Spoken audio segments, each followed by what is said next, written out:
Yes, people, we are back live. We are back live on the Sarcasm City TV YouTube for another edition of the Manchester United Arsenal podcast. Mandem United podcast meets the Gunner Talk from the Arsenal podcast, where we discuss all things Manchester United and Arsenal. And this is a match recap. Timber and Saliba goals give Amorim his first defeat as Arsenal win versus Manchester United 2-0. And I ain't salty, like, not in the slightest. I give props to the opposition when they win, and also allow rival fans to talk their shit. So I ain't even going to say too much this episode. This is TJ and Tony for them to run their mouths, for them to get all their jokes off, have the banter. You know why? Because their team did the business. Like I said, I ain't salty. I ain't going to be like, oh, Arsenal, set piece FC, blah, blah, blah, or that. Manchester United didn't do what he was supposed to. And go check my match reaction that I just dropped, people, because I spoke about it. Not more in depth. Well, yeah, I spoke about it more in depth. Well, more at length, I should say. And I got the Solo Sports Q&A, so I discussed that more as well. But make sure, before I bring the man them in, make sure you hit the like button on the video. Whether you're watching this live right now or watching this back, hit that like button on the video. Share across all the socials, and that's me, Flawless, at Sarcasm City TV. And just as important, make sure you subscribe to the channel, Sarcasm City TV, and hit the notification bell as well, people. And to Arsenal fan, come on, you goodness says what you saying now. You lot won. You know, hear me what I said. Hey, props to you lot. I saw you lot did the business. You lot did the business. So Tony's not here yet, but he will be returning shortly. But TJ is in the building. What are you telling me, TJ? I'm gonna ask you how you are, because stupid question. We've got Super Nico Yover. He knows exactly what we need. Soccer on the ball. They got the boys a call. Arsenal are set piece FC. Woo! 2-0, baby. Let's go. We needed this. We needed this. No matter what we say, we needed this. Anytime. It doesn't matter how good United are, how bad United are, how good Arsenal are, how bad United or Arsenal are. As long as we win, it doesn't matter. This game is the biggest one of the season for us, and we got it done. I don't care how good you guys are, how bad you guys are. TJ, I don't care about Eric Ten Hag. Are you not getting some static from his mic, or is it just me? Sorry. Let me know in the chat. I think they're getting some static. Or it might be Tony. It might be Tony. Tony, I think it's Tony. Me?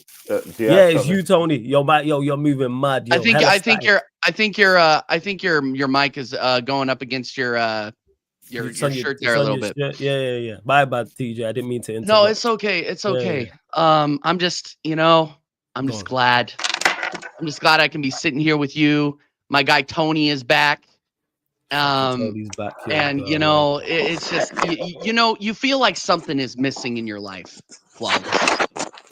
And I feel like this podcast. Don't get me wrong. I've loved streaming with Don C and all the other guys that we've had on here. Those guys are all legends. Big up Don C. But my partner in crime, Tony Cloud Gunner, is here, and we have a victory to celebrate today. We're gonna get into the game, but I'm buzzing. Life is good. Arsenal 2-0. Let's get it going. Big up to the chat. And big up to Flawless. Flawless, this is not aimed at you. I'm going to go ahead and say this right off the bat. This is not aimed at you. Flawless came on my channel yesterday, previewed it, and said we're probably going to lose. So he didn't have any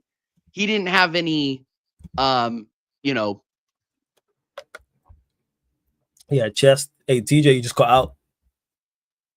So Mike, yeah, we good. We didn't have delusion. He didn't have delusion like some United fans did. So big up to Flawless, big up to the chat. Let's get it going. Let's get it going.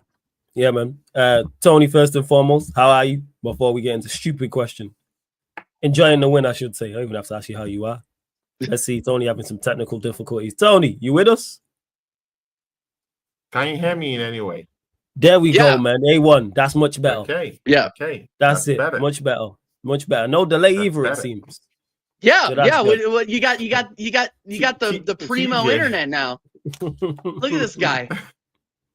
TJ, man, it's nice to hear you sing and chant for Arsenal, man. Guys. See, guys, yeah. Big ups, yeah. Smash up the like buttons, guys, as you get into the show. Got my man here, TJ. Got my brother here, Flawless.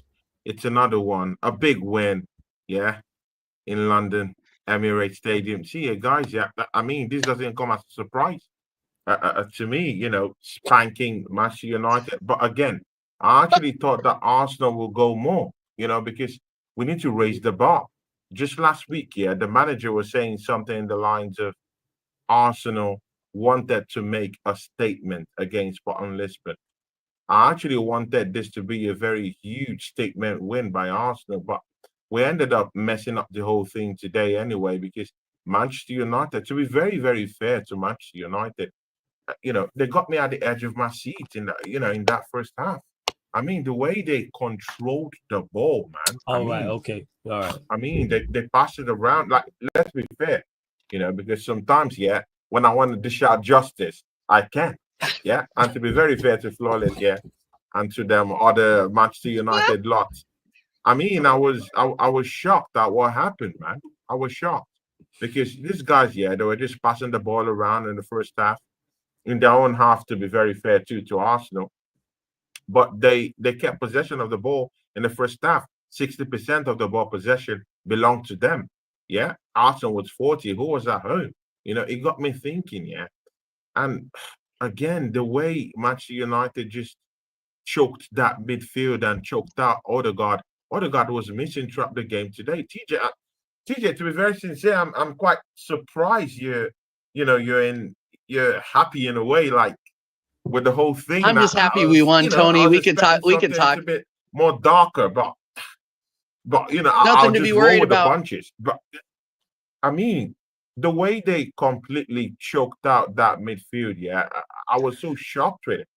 Yeah, I mean, Odegaard was missing throughout the whole 90 minutes. I didn't see him do a thing. Yeah, he He threw had a some good. pass I here thought he and had some there, good. but I thought he I had some didn't good really see passes. him. I thought he was I fine. didn't really see him affect the game because Saka was being doubled up on, and this is the high risk of having Bukayo Saka be the main man running the show at Arsenal Football Club, because whenever he's being doubled up on, I mean, it's very, very hard to create anything from that right hand side. Of course, Juran Timber was helping him out, throughout the game, bumping forward. But again, that counts for nothing because Kai Havertz was always dropping in deep to get the ball from the midfield, to get forward. And in order to do that, I mean, there's no one who was out there to strike the ball in the first place. I mean, look at that chance Thomas Partey had. That was something that number nine, a potent number nine would dream of having. I mean, in the heart of the Manchester United 18-yard box, and Thomas Partey just fluffed his lines in that one. But again, man, haven't given Manchester United props for what they did today, because I completely saw a different Manchester United team. I was completely blown away by that. And I literally see this Manchester United team actually taking points from other top six competitors this season, man. I can't believe I'm saying this, but with what I saw today, man, I'm shocked with this Manchester United team and how Amorim Tony, let me ask has you: got Is this them Tony? Is this the Tony? Let me ask you just quickly. I didn't mean to know. Is this the first game you've watched? The first full game you've watched at United with Amorim in charge? How many games have you watched? I'm just asking. Probably. I've watched like 40 minutes. I've watched like 40 minutes from other games, but not as complete as this. Okay. And now I'm what you're saying makes stunned sense. At what he has achieved. Carry on. To be very frank with you, Manchester United defended properly today. You guys defended properly. I mean, it should have been, if it was another team, it should have been 5, 4, 6 goals today. I mean, that chance, Thomas Partey fluffed his lines. Martinelli also, there was a chance from Declan Rice, just tapped the ball into the net. I mean, there was a host of chances that Arsenal would have actually scored up to 6, 5 goals this night. But I mean, Onana too came to your 8 today. But I mean, that's the problem with Arsenal. We lack that striker to just give us that bite, yeah, in that 18-yard box. But again, that's a story for another day. I would just I'll just be happy that we took maximum points today. And TJ, you would agree with me that, I mean, if there's any day that we should be taking the maximum 3 points, it had to be today. It had to be today. At a night where Liverpool have fluffed their lines.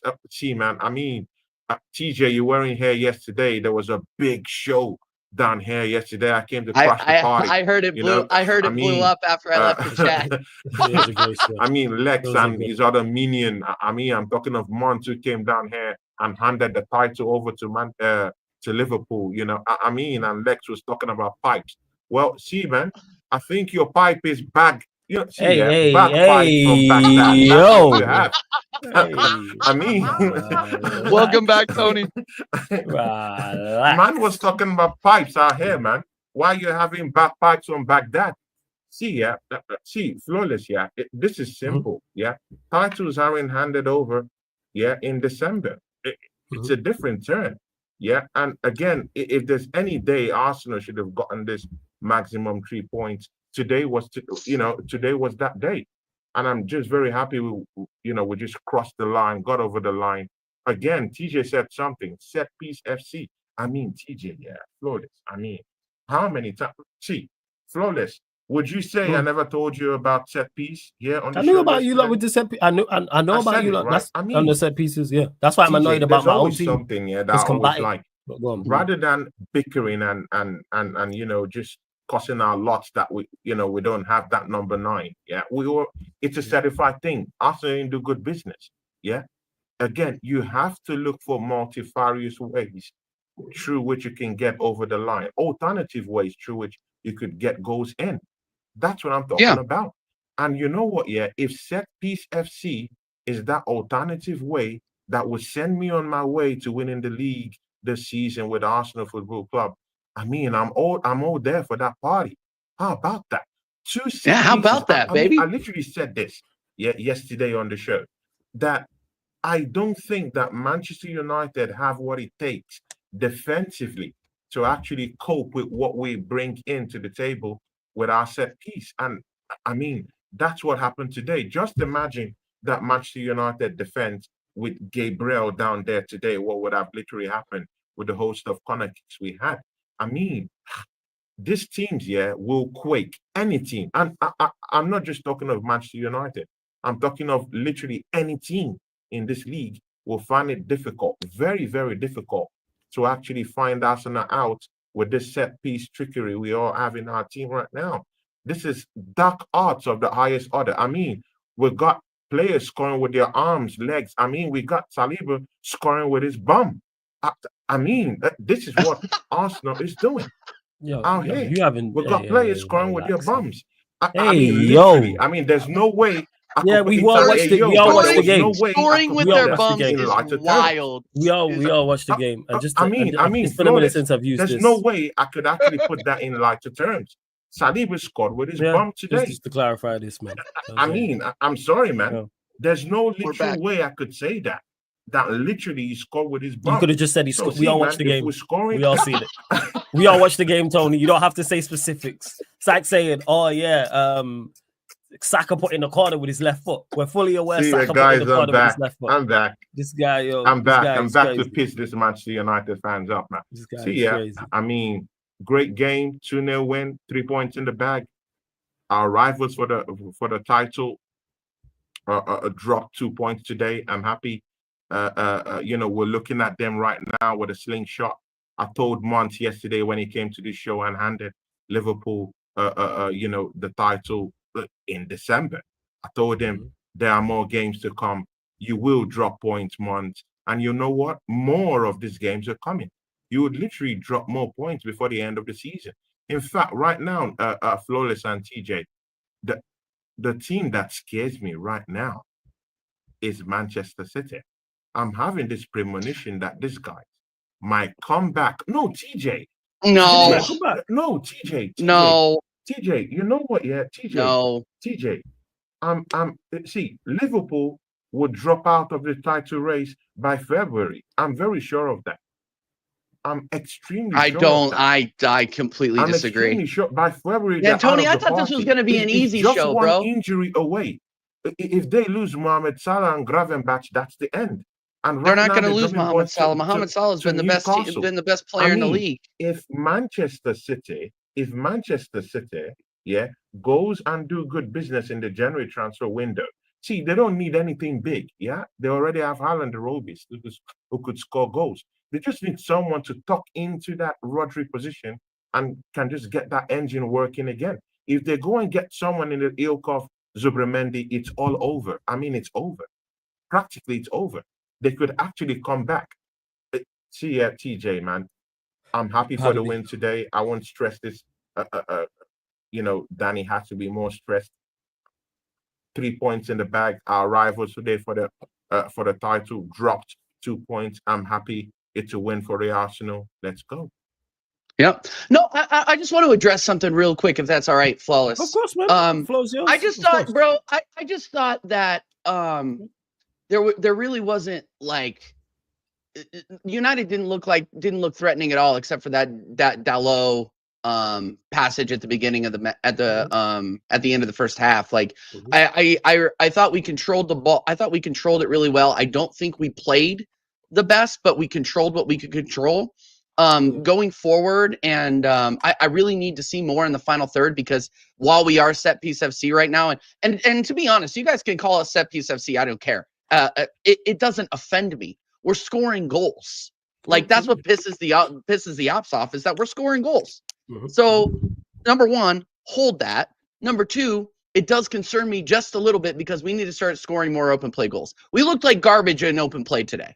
Like, let's be real. In the final third, we were not executing. Martinelli, out of everybody on the pitch, was the worst.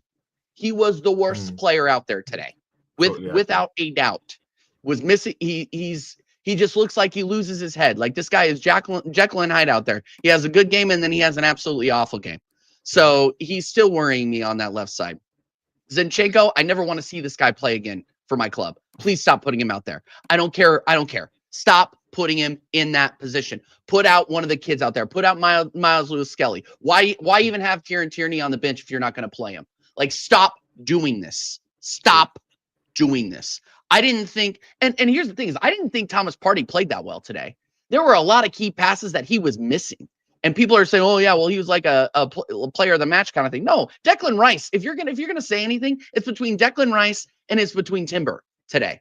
They were absolutely incredible today. Declan Rice, who gets all this shit about not being an impact player for Arsenal, bossed the midfield today.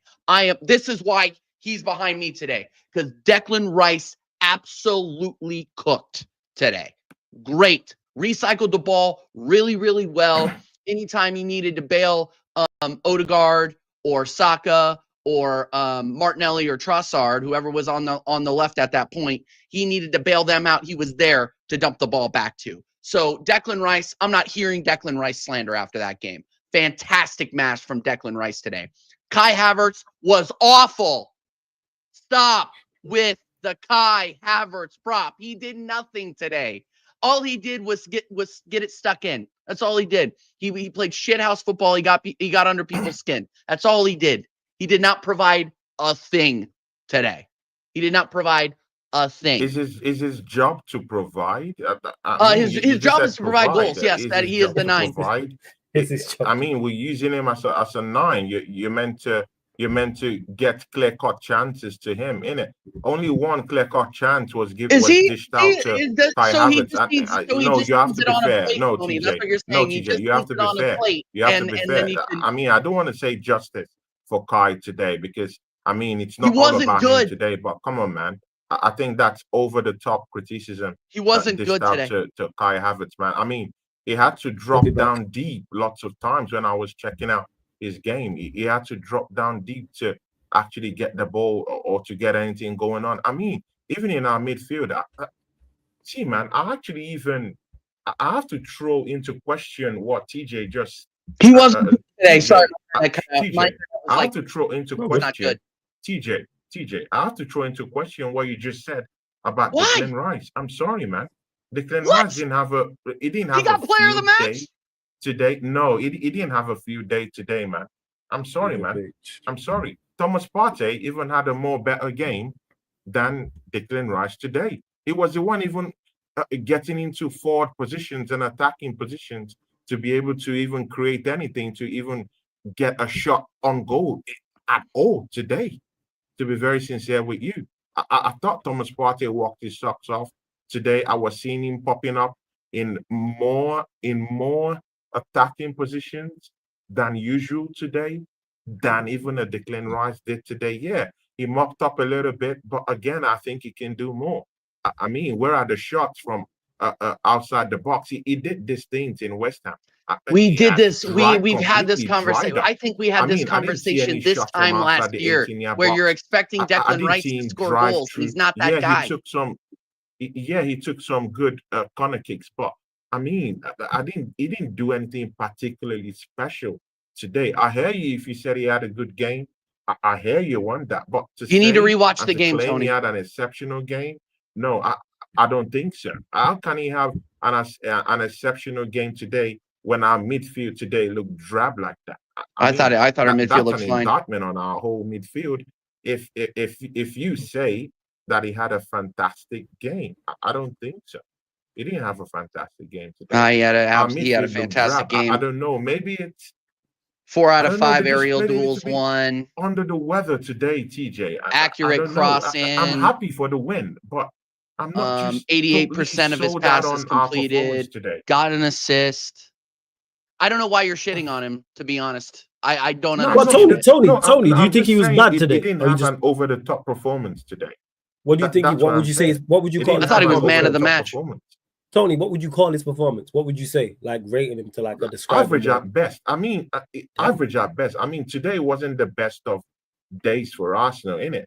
I mean, you watch that game. Anyone who says that was a walk in the park, well, good, no problem. But I would tone it down a bit because I wasn't really the energy I was going with into this matchup wasn't what I bargained for. I was looking for an annihilation of Manchester United because I thought we're far apart in terms of the levels we've gotten to. But yeah. So here's the thing. I have to address a couple of brought to that team. I have to address a couple of things in such a short time. And I don't usually get angry at the chat, but Konecki, he only had one. If you're rating how a midfielder did based on how many tackles he had, you need to be reassessing how you're watching the game. We did not need to be tackling folks in the midfield. You know who also had one tackle today? Our other number 6, Thomas Partey. He also only had one tackle. But everybody is saying, but Tony's down here saying that he was one of the men of the match. If you go to SofaScore, FootMob, whatever, he also only had one tackle. I said so he had a more advanced role today, TJ. He had a more advanced role today. I know he was up the field and he was recycling like attacking positions today. Declan Rice did.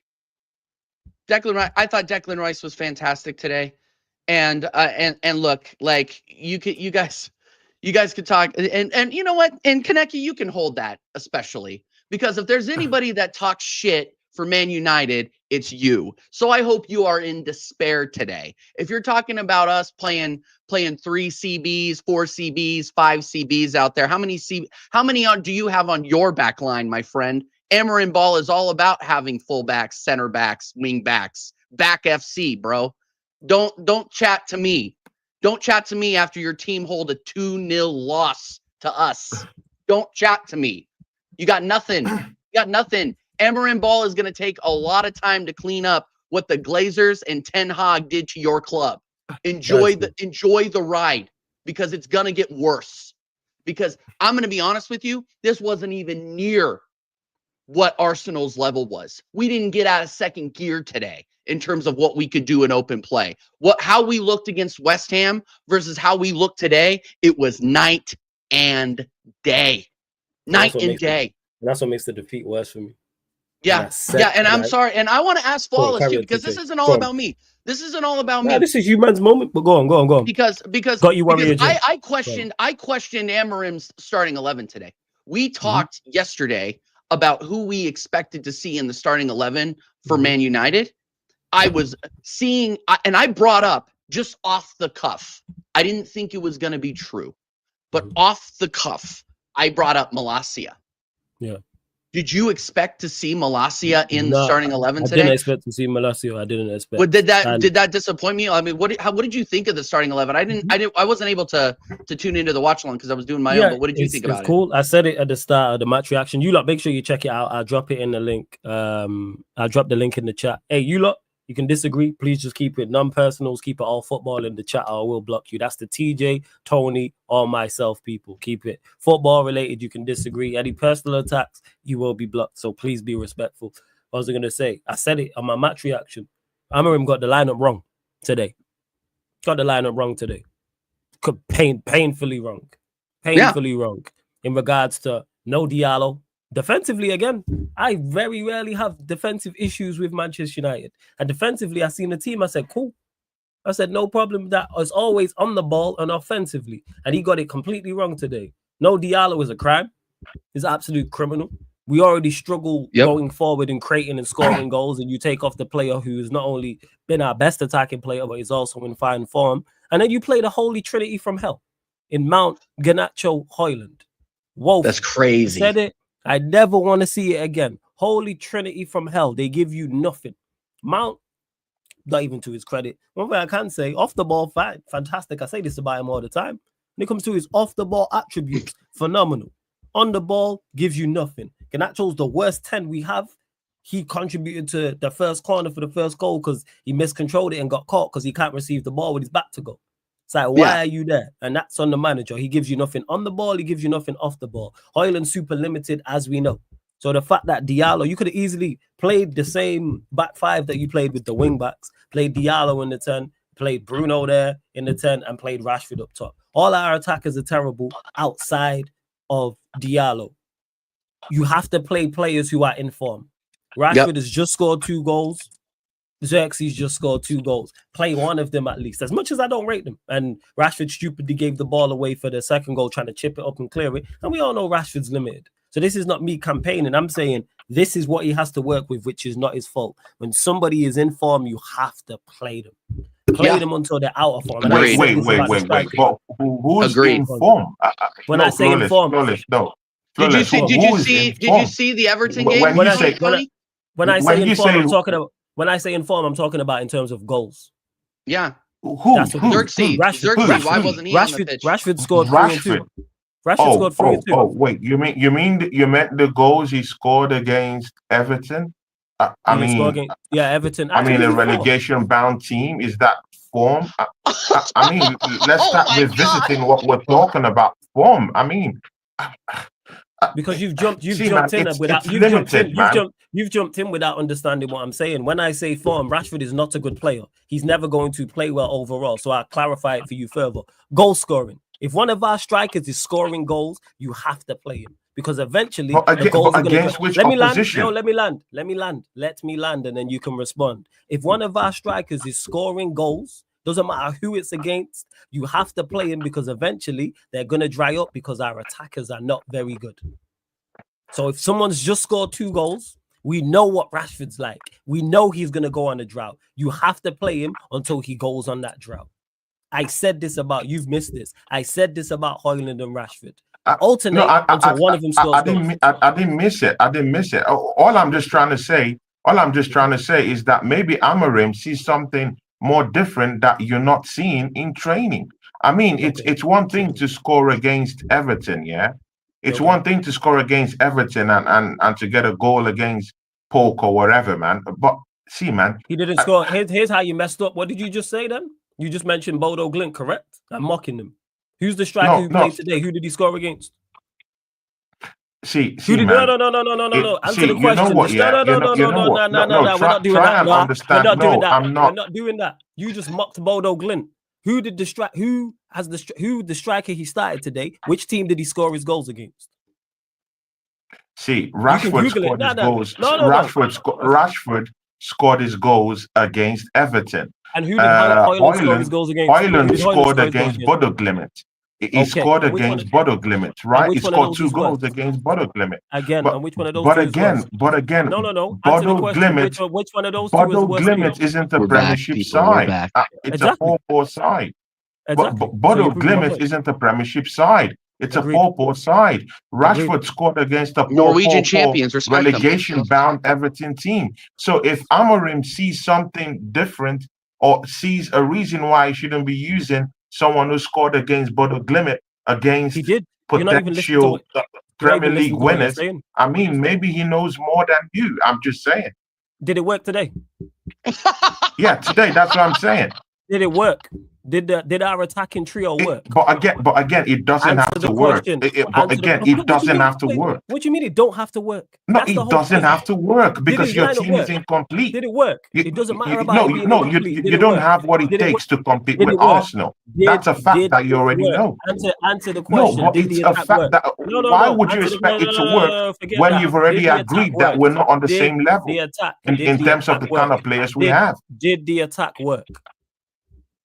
No, why would you expect it to work in the first place? You said it expected it to work. I asked you a simple question. That's what I'm saying. I asked you again. Did the attack work today? No, it didn't work. But again, you're forgetting you're playing against Arsenal at home. Did the attack work? Did the attack it didn't work? What would literally have worked today? So we got it. What would literally have worked today? You play Diallo there. You play our best attacker there. That's what you do. You play Diallo. Yeah. Nothing to say, look at him, stung. You know what I'm saying? You play Diallo. You didn't expect that one, did you? What are we talking about here? If we're going to talk, let's talk common sense. Let's talk common sense, please, I beg. Let's talk common sense. And I even saying it would have definitely worked. I'm saying there's a better opportunity than playing Garnacho or Mount. Go on, lie and tell me that Garnacho or Mount are better than Diallo. Go on, lie about it. No, but Garnacho has more goals than Diallo this season. Is Garnacho a better 10 than Diallo? Garnacho has more goals and more goal contributions for Manchester United this season than Diallo has. I'll ask you again, is Garnacho a better 10 than Diallo? Bro, see, man. Flawless, you're getting this all twisted up. Amorim is a new manager. He has to test the kind of players that he has. We are not bypassing questions because you don't like the answer. Is Garnacho a better 10 than Diallo? Yes or no? Then I'll go by his contributions this season. Yes. So you think Garnacho's a better 10 than Diallo? Because he's had more goal contributions than Diallo this season. Wait. Is Garnacho a better 10 than Diallo? That's what you're telling me. See, I will go by I'm a stats guy. I'll go by the stats. And I think Garnacho has more goal scoring contributions than Diallo has done this season. Chris Wood has more GNA than Havertz. Is he better than Havertz? No. Why is it not? Follow the stats when it comes to this Garnacho comparison. We're going off GNA. No.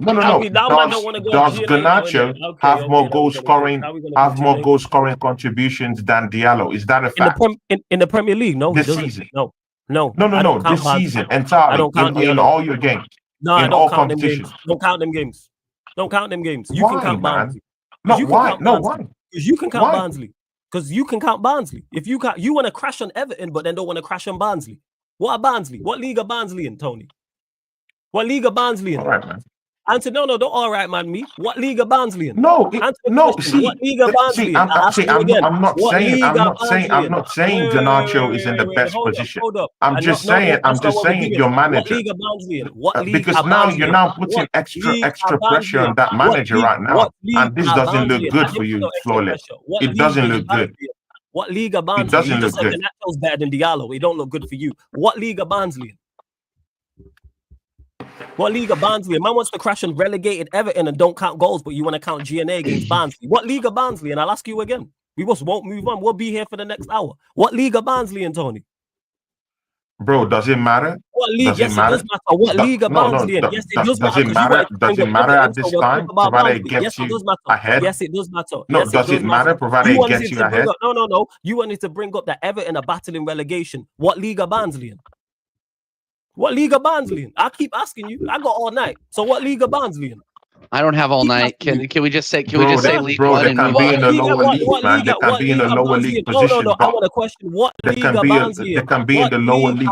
See, they can be in the lower league, yeah. But again, you don't know more than Amorim right now. What league are Barnsley in? I never said that. You don't know more than Amorim. Flawless, you don't have the answers. Flawless, you don't have the answers. Allow Amorim come and allow Amorim come and change things in your football club. Give him the space. Give him the time. Give him the space. Give him the time. I mean, why putting this extra pressure on this new manager? He has to test out the players. Let him find his niche. Let him find the players that will play for him. Tony, what league are Barnsley in? What league are Barnsley in? I keep asking you. What league are Barnsley in? You ain't gonna overtalk me. That's not running over here. What league are Barnsley in? Bro, man, I don't care what league Barnsley is in. I don't care what league. Garnacho helped you get over the line against Barnsley. That counts for something. No, you wanted to crash on Everton. Now you don't want to crash on Barnsley. What league are Barnsley in? And you're here bigging up GNA against Barnsley. What league are they in? I keep asking. I don't care. What league are Barnsley? Boy, what league are Barnsley? He has more goal contributions than Diallo this season. Tony, because Rashford, bro, that's a fact, and that's a fact you can't run away from, man. What league are Barnsley? You running away from the question. You got your track shoes on. What league are Barnsley in? I'll keep asking. Bro, what league are Barnsley in? What league are Barnsley? What's my business? Bro, what's my business? Answer your question, Tony. We don't duck questions over here. You can duck questions over there, so you don't duck questions over here. What league are Barnsley in? I'll keep asking. Bro, I don't care. Bro, I don't care what league they're in. I don't care. I don't care. They could be relics of the bomb. I don't care, man. But what I care about is that Garnacho got you over the line on that one, and you're not willing to put it into perspective what league are Barnsley in? What league are Barnsley in? We're not moving off of it. What TJ, you better be the deal breaker here, man. What league are I'm not answering that question. Tony. I'm not answering that question. Asking what league are Barnsley? We don't duck questions over here. What league are Barnsley? And the show won't move on. Then it's I'm cool. not answering that question. Hell no. I keep asking till you leave. Hell no, I'm not answering that question. What league are Barnsley? You can't duck questions over here. So what league are Barnsley? I'm not answering that question. What league are Barnsley? TJ, you have to come and duck on this one because come on, man. I'm not going to answer that question. I can't throw you a life raft on this one, Tony. You got to answer the question. I'll ask you every time you're on. It's cool. We will never move off it. I can do this. You know what I'm saying? I'm petty enough. We can do this. What league are Barnsley in? I'll keep asking. Bro, man. I mean, if you wanted to continue, man. Bro, but that question, I'm not going to answer it. Keep asking, innit? I will keep asking what league are Barnsley in. It don't matter what league are Barnsley in. This is not what we doing. Man trying to go over the top talking about this, that, and the third. What league are Barnsley in? I'll keep asking. I don't care. And I'll ask you next week and the week after and the week after and the week after. I do not care. I'm not answering that question. We don't put questions. We're not moving on then. We ain't moving on then. Just because you want to prove this, wait a minute. Why are we're not moving on? We are not moving on. I lost it. Why aren't you answering the question? Why are we not moving on? I mean, Diallo has played this season. What has he done? I don't care about none of that. I don't care about none of that. What league are How many goals has he scored? What league are Barnsley in? What league are Barnsley in? What makes him a king? What league are Barnsley in? Come on, man. Relax, bro. What league What league are Barnsley in? What league are Barnsley? I mean, your manager is trying to try. What league your manager, your new incoming manager, don't tell me about nothing else. What league are Barnsley? Is trying to get his formations and trying to know the kind of players that's going to go to war for him. And you're out here saying this stuff. I'm going to finish this before this. What league are Barnsley in? What league are Barnsley in? But what does that matter? What does it matter?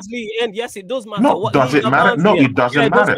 It does matter. No, give me the reasoning why it matters. It does matter. Because you tried to crash on Everton for being, okay, I'll explain. You wanted to crash on Everton for being a relegation side. So what league are Barnsley in? That's why I'm bringing it up. I don't care. I don't care. What I care about is that they're poor opposition. What league are Barnsley in, man? What league are Barnsley in? I will keep asking you. I'm not going to answer that question. What league are Barnsley in? So we'll be here all night. I'm not going to answer that question. We'll be here all night till you leave. Then I have no issue. What league are Barnsley in? I'll be here till you close off. What league are Barnsley in? I'm not going to answer that question. Okay, cool. We're not moving on then. What league are Barnsley in? Not first. What league are Barnsley in? What league are Barnsley in? What league are Barnsley in? I'm just going to respect you and just keep mute. Okay, what league are Barnsley in? We're not doing anything. I'm just going to respect you and keep mute. Don't say anything else then. Yeah, keep mute. Don't say anything else then. Don't say anything else then. Yes, Sheik, what are you telling me? Don't say nothing else. Don't want to hear nothing else from you. Every time you say something, I'll ask you a question. Yeah, go on, Sheik. This guy. Oh, I get it. He's hurt. Sheik, how you feeling? You know what I'm saying? Yeah, Sheik, what are you telling me? Don't do that out here ducking questions. Nah, fuck all that. We ain't on that. What do you think this is? Or ducking questions because you don't like the answer. No, none of that. Just say what league Barnsley are in. Just say it, man. It's man. not that bad. No. Why is it so bad to say it? Why is it so bad? This is an ego thing. This is an ego thing. Ego thing. It's just a question. And I'm not gonna drop that shoulder, brother. Your ego can sit on your mute. You know what I'm saying? You and that ego can sit there on mute. Then go on, Sheik. What you say? You can sit on mute because every time you talk, I'm gonna ask you the question this week, next week, and so forth. Try me. Anyways, okay. Yeah, go on, Sheik. Big up to you guys. Big up to the Arsenal fans. I'm trying big up to everyone in the chat. And I go over the top and all this rubbish. Nah, that's not what we doing. You put words big in up, my mouth. big up, Sheik. Big up, Sheik. I hate your club still, but keep going. TJ, I hate your club too, but it is what it is. Okay. Big up to everyone in the chat. Hey, yo, are you guys not entertained? Like, I have to say this time and time again. Are you guys not entertained in the chat, man? Come on. Run up the likes. Subscribe. Run up the likes, people. 100%. Subscribe to TJ. Subscribe to Flawless. Subscribe to everyone, man. Come on. Where do you get content like this, right? But anyways, back to the game. I feel terrible, Flawless. You know this. We talked about this after the game. I'm upset because it's Arsenal. I'm upset because we defeated ourselves today. We beat ourselves today with the lineup, with players' performances, with all of that type of stuff. As much as I say credit to Arsenal for winning today and set piece FC, this and that, whatever, I can sit here and I wish I was set piece FC. What? They're scoring set pieces. They're scoring goals. I want to be scoring goals too. Doesn't matter how you score. It doesn't matter pre-pause. It doesn't matter how it goes in. But it's a goal at the end of the day. So the set piece FC, whatever, cool for the banter. If you guys want to run it, cool. But let's just be realistic right now. Arsenal fully deserve to win that game. See, this is why I rate Sheik. Set pieces. Let's just be honest. They fully deserve to win this game. We from the lineup, it didn't look like we wanted to win this game. That's what I would say. I thought, and I had an idea in my head with why Ruben Amorim would go with this lineup.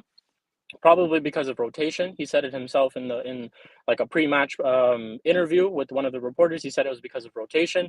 I think it's also just because I'm not sure. Maybe he wanted to set up a certain way and experiment against Arsenal, even though I don't think this is the right experiment. Like, you don't have to do an experiment here. You could have experimented against Nottingham Forest, Victoria, when we play them in the Europa League next week. There's ample opportunities for you to experiment. With that being said, though, we didn't look like we wanted to score. I looked at Arsenal's lineup, Gabriel not being there, Zinchenko being on that left-hand side. Barbecue chicken. It should have been Amad Diallo starting. Dude, and Diallo cooked him too. Cooked him. And what happened after that, TJ? Arteta took him off. He took him off. So it's like, why did we not try to capitalize on stuff like this, like with playing that lineup, right? It's disappointing because we shot ourselves in the foot today. We didn't look like we wanted to score. Some of the system and the style of Amorim was still there. It's not like we completely lost it. But once Arsenal scored that first goal, heads were gone. These men can't score, man. It's just as simple as that. We were putting out Garnacho, Højlund, and Bruno as our front three to play against these men. Like, come on, what are we doing?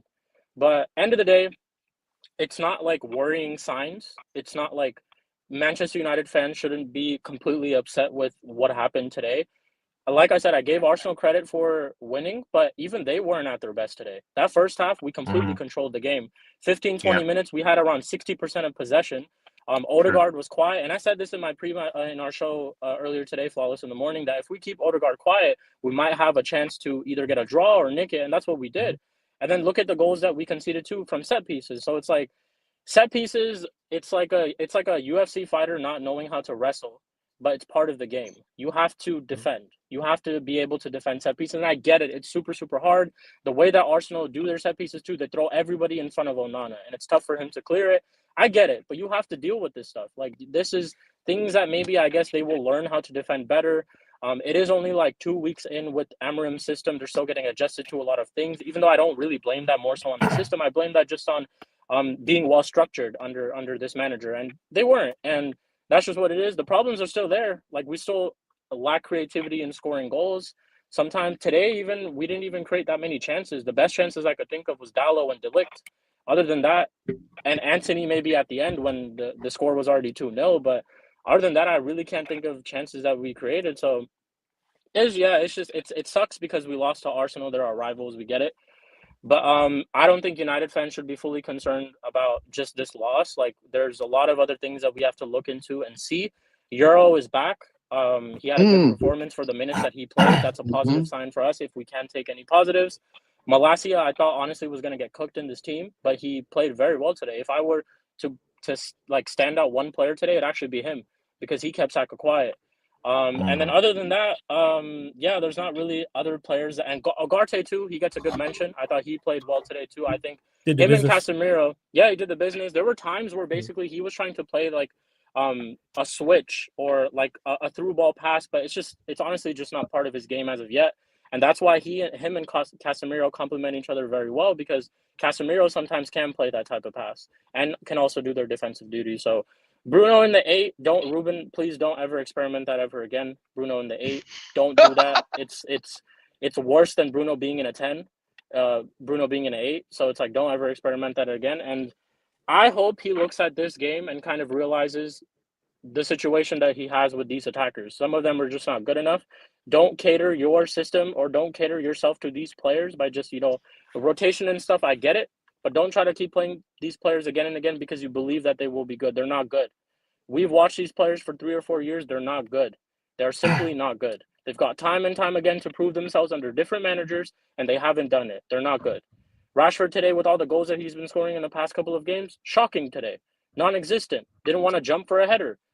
Gave away a goal. It was a mistake from him. All you have to do is try to kick it off the Arsenal player, goes out for a throw or goes out for a goal kick. But no, we want to do keepy uppies and trying to clear the ball away.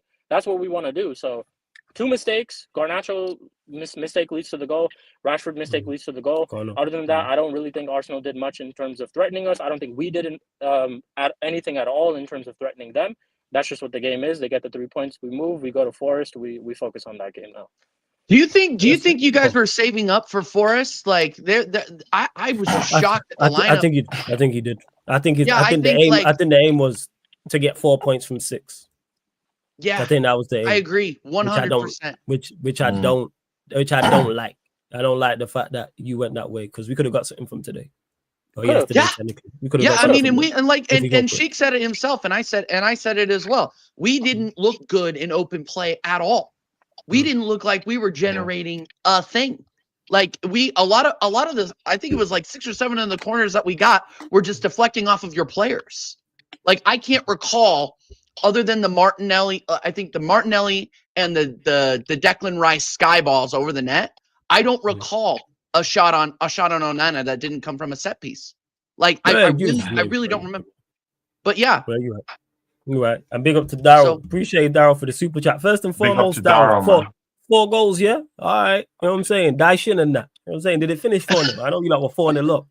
Hey, Daishin, man. Hey, Daryl, come outside, man. 4-0 winners, yeah? Hey, Daryl. Big up, Daryl. Hey, Daryl. We need the same energy, man. You know what I'm saying? We need the same energy for 4-0. Yeah. Exactly.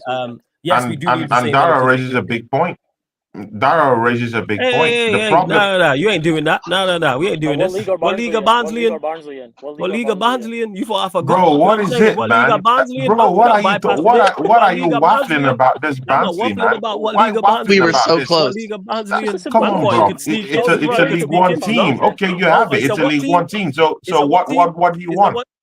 It's a League One team. So what is it? Oh, we got there. So the Ganacho. No, thank God we got there. So what is it? Okay, we got there. What is it? What's the problem? Rashford's goals against Everton don't count, so neither does Ganacho's GNA against What does that prove? League One side. Ganacho's GNA don't. Yeah, Ganacho's GNA don't count. Even if I tell you where they come from, Ganacho's GNA don't count. That's what it means. According to your logic, Ganacho's GNA don't count. Because Rashford's against Everton because they're relegation fodder. So GNA against League One don't count. It's good for you to say this in hindsight. GNA against League One don't count. GNA against League One don't count. GNA against League One opposition don't count. GNA against League One opposition against count. No, I'm talking to you. GNA against League One opposition don't count because Rashford's goals against Everton don't count because they're relegation fodder. So Diallo has more GNA than him across all competitions. So therefore, according to your logic, we should play. Right, then, so what we're talking about, man, finally we got there, people. You see how he put his ego to the side. Quickly put his ego to the side. See, you just lied. You just lied on me right now. You just lied on me right now. I did not say. It's not nice to be lied on, is it? It's not nice to be lied on, is it? Tony, it's not nice to be lied on, is it? I nice did to be not lied on, say is it? his goals doesn't matter. It doesn't nice I to be. It said does not he nice to be lied scored on. against It don't a nice to, relegation and form Garnacho scored team. against That's the what League I One said. side. And Garnacho scored against the League So One you side. can't take And those Garnacho scored goals against the League at One side. face So you can't value. take Garnacho's goals. You can't take Garnacho's goals either. Then you can't take his GNA. Good and okay, but all I'm Okay, so you saying is can't take that his they're GNA. So the same Diallo should have ship played either ahead of way. him because of your logic. You know what I'm saying? They're Diallo the should have played same. ahead of him. They're the same No. ship either Diallo should way. have played ahead of So him. you Diallo should have played can ahead of as him. well use any of them. Diallo should have played ahead of him. Diallo should have played ahead of him, according to you. That's my point I'm making. That's why I stuck on that. Because you tried to be sneaky with it. You know what I'm saying? See how he put his ego to the side, people? That ego shit don't run down here. Put that to the side quick. Man thought I forgot. What are we talking about? Can I ask you, Tony, can I ask you a question? Talking about Rashford's goals don't count against Everton because they're relegation for the world. I never said. That's why I'm saying you're lying, man. I never said his goals don't count, man. I said he scored against the relegation-bound team. So Garnacho scored against the League One side. The levels to this. Garnacho scored against the League One side. I mean, you can't compare him scoring against Everton and watching him score against the League One side. Tony, Everton just scored. Tony, can I ask you? No, I got a serious question. I got a serious question for Tony. Tony, can you name the clubs that Kai Havertz has scored on this season? Ain't got Scooby. You know what I'm saying? I looked it up because I scored in the Champions League. It got a goal last week against West Ham. London Derby. Relegation battling West Ham. Relegation battling West Ham. You know who else he scored on in the league? Leicester City. Relegation. Leicester City. No. Wait. Is West Ham battling? Southampton? No, is West Ham battling relegation? And also battling relegation Wolverhampton Wanderers. Have you seen the results recently? Have you seen West Ham's results? Everyone wants Lopetegui out. Everyone wants Lopetegui out. Shout out to Mike, great West Ham content creator. He wants Lopetegui out. Shout out to Mike every single time. Well, West Ham have been absolutely awful this season. Leicester just had to pillage Ruben Nistelrooy away from United. No, do you really think West Ham is going on relegation? They are going. They're not going to get relegated, but they are battling it. They're one of the worst teams in the league, Tony. Tony, the point I'm saying is that you're trying to make points against Garnacho, but the guy that you keep hyping up to be this incredible player for us in the 9 scores is a flat track bully on average. He's a flat track bully. Well, in the first place, no one has heralded. Now, this is where you said justice for Kai Havertz 2 months ago. No one has ever heralded Kai Havertz as the go-to guy in the number 9 position. I've never done that. Did you not say I've never done that? Kai? Did you not say where's the Justice Kai doesn't mean Justice Kai doesn't mean that I've said is the best guy that we can have in that number 9 position. I've never said that. In fact, I've been clamoring alongside TJ that we need a striker that will come into this football club and score 25, 30 goals in a season. What I've just said is that they've been unfair to this guy because I do know what he faced when he came into this football club. That's all I've said. Yeah, and Tony, I don't mean to pile on, but do you know he's not a number 9? Do you know he's not a number 9. I consider Kai Havertz to be a midfielder. Tony, Kai Havertz has also scored goals against Bolton and Preston too. Bro, does this make sense to you? Kai Havertz isn't a striker. He's a midfielder. A 10 or 8. He's a midfielder. He is a midfielder. He's not a number 9. More so, no matter how you spin this argument, he's not a number 9.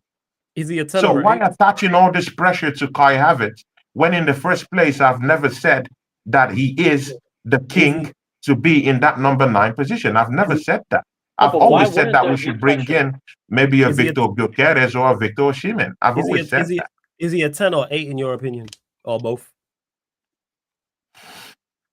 He's not a 10. He's not a 10. For me, he's not a 10. Is he an 8? I'm asking. Because I don't know what he is either. I don't know. Just playing behind the striker. That's all I would say. Just playing behind the striker, behind the main striker. Let me get to this anyway. Big up Daryl in the cut. The problem with hiring Ruben Amorim mid-season is he never had a chance to develop his style with United and figure out which bums to clear out. And yeah, that's where the problem lies with the ownership.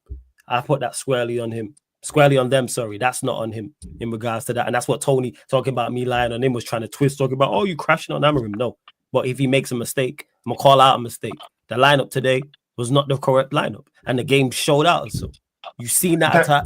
We were going to struggle. Let me land and then you can respond. Let me land and then you can respond. But I'm going to cut you off if you put words in my mouth.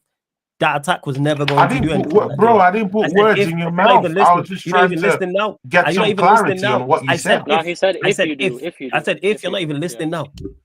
I said if you do. Okay. All right. Thank you. But big up for the super chat, Darrell. And that's what I was saying in regards to it with Amorim. That lineup wasn't it in terms from an offensive standpoint. All of our good attacks have come from Diallo. I was saying. And he's actually scored, according to Tony's logic, against teams where it means more. You know what I'm saying? Against relegation Everton, no. But against West Ham for Havertz and against League One opposition Barnsley for Garnacho, all hail him. Yeah, makes sense. Go on, Tony. What did you want clarification on? See, man, it's still the same thing that Darrell put to you, yeah. How else do you want Amorim? I mean, a manager comes in mid-season, yeah, takes over from Ten Hag, that this same players, yeah, that we're all talking about for Manchester United have completely, sold him off. I mean, Ten Hag is a bad coach. I get that, yeah? Totally, I don't respect that manager. But again, you're now seeing reasons why Ten Hag failed. It's with the players. It might not necessarily be with the coach. With you on that. But again, yeah, a manager comes mid-season into your team. You never played preseason to know the kind of players he has, in stock right now. Agreed. And right now he's trying to play with formations. He's trying to play with, with different tactics to know the kind of players that will go to war for him. And you criticize him. Let's get to this. One second. Use of this players. Hey, BS Gunner, you've been talking a lot in the. Wait, hold up. How do you want him? How do you want him to learn? One sec, Tony. One sec. Hey, BS Gunner, you've been talking a hell of a lot. You're about tomorrow. We can have a live debate on the channel because you've been talking a hell of rubbish in the chat. So we can have this live debate tomorrow. Let me know if you're about tomorrow. BS Gunner is actually a regular on my channel. 10 p.m. in the chat.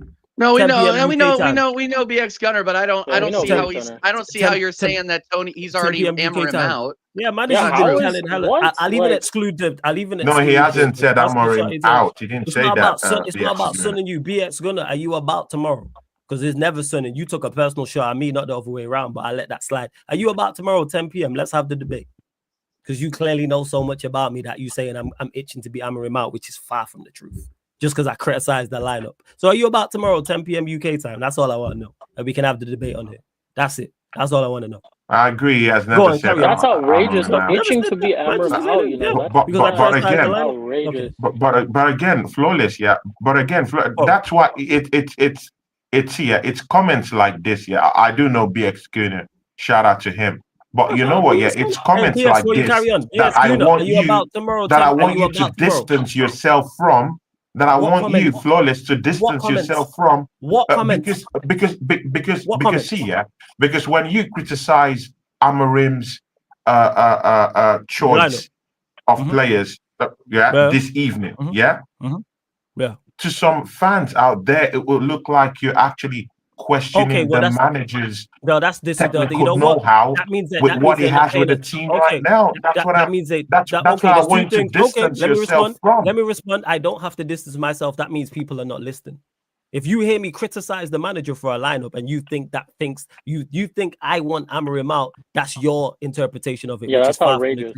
No, not mine. No, I didn't say it to me. I'm saying maybe other people that might hear it, might misconstrue it. Well, that's on them for not listening then. That's not them for not listening. Tony, let me tell you this, Tony. If Amorim had played in the game against Ipswich, had we heard everything about Amorim's back three system, and then against Ipswich he plays a back four, we would have criticized him then as well. We would have. That's just what it is. All it is before go on. Yeah, like what we talking about. Never did I say the manager should be fired or I'm not backing Amorim. I've backed Amorim. He was the manager I wanted. But again, people don't be listening and paying attention. But I can't criticize stuff if I think it's wrong. So I'm just supposed to agree with everything. That's what I'm supposed to do. Who's itching to be Amorim out? Nonsense statement with nothing to back it up of substance. Just because me and you were going back and forth the way me you're going back and forth does not allow people to be talking rubbish in the chat. Absolute nonsense. There's zero to back that up. Zero to back that up. So because I criticize him, that means that I want him gone. Or it sounded like I'm itching to be hammering him out. Nonsense. After how many games? 4 matches. 4 games. Well, clearly you don't watch me. But again, people don't be paying attention and listening. People just want to run daft agendas. How is that? What are we talking about here? Let's please just use some common sense. And the lineup didn't work.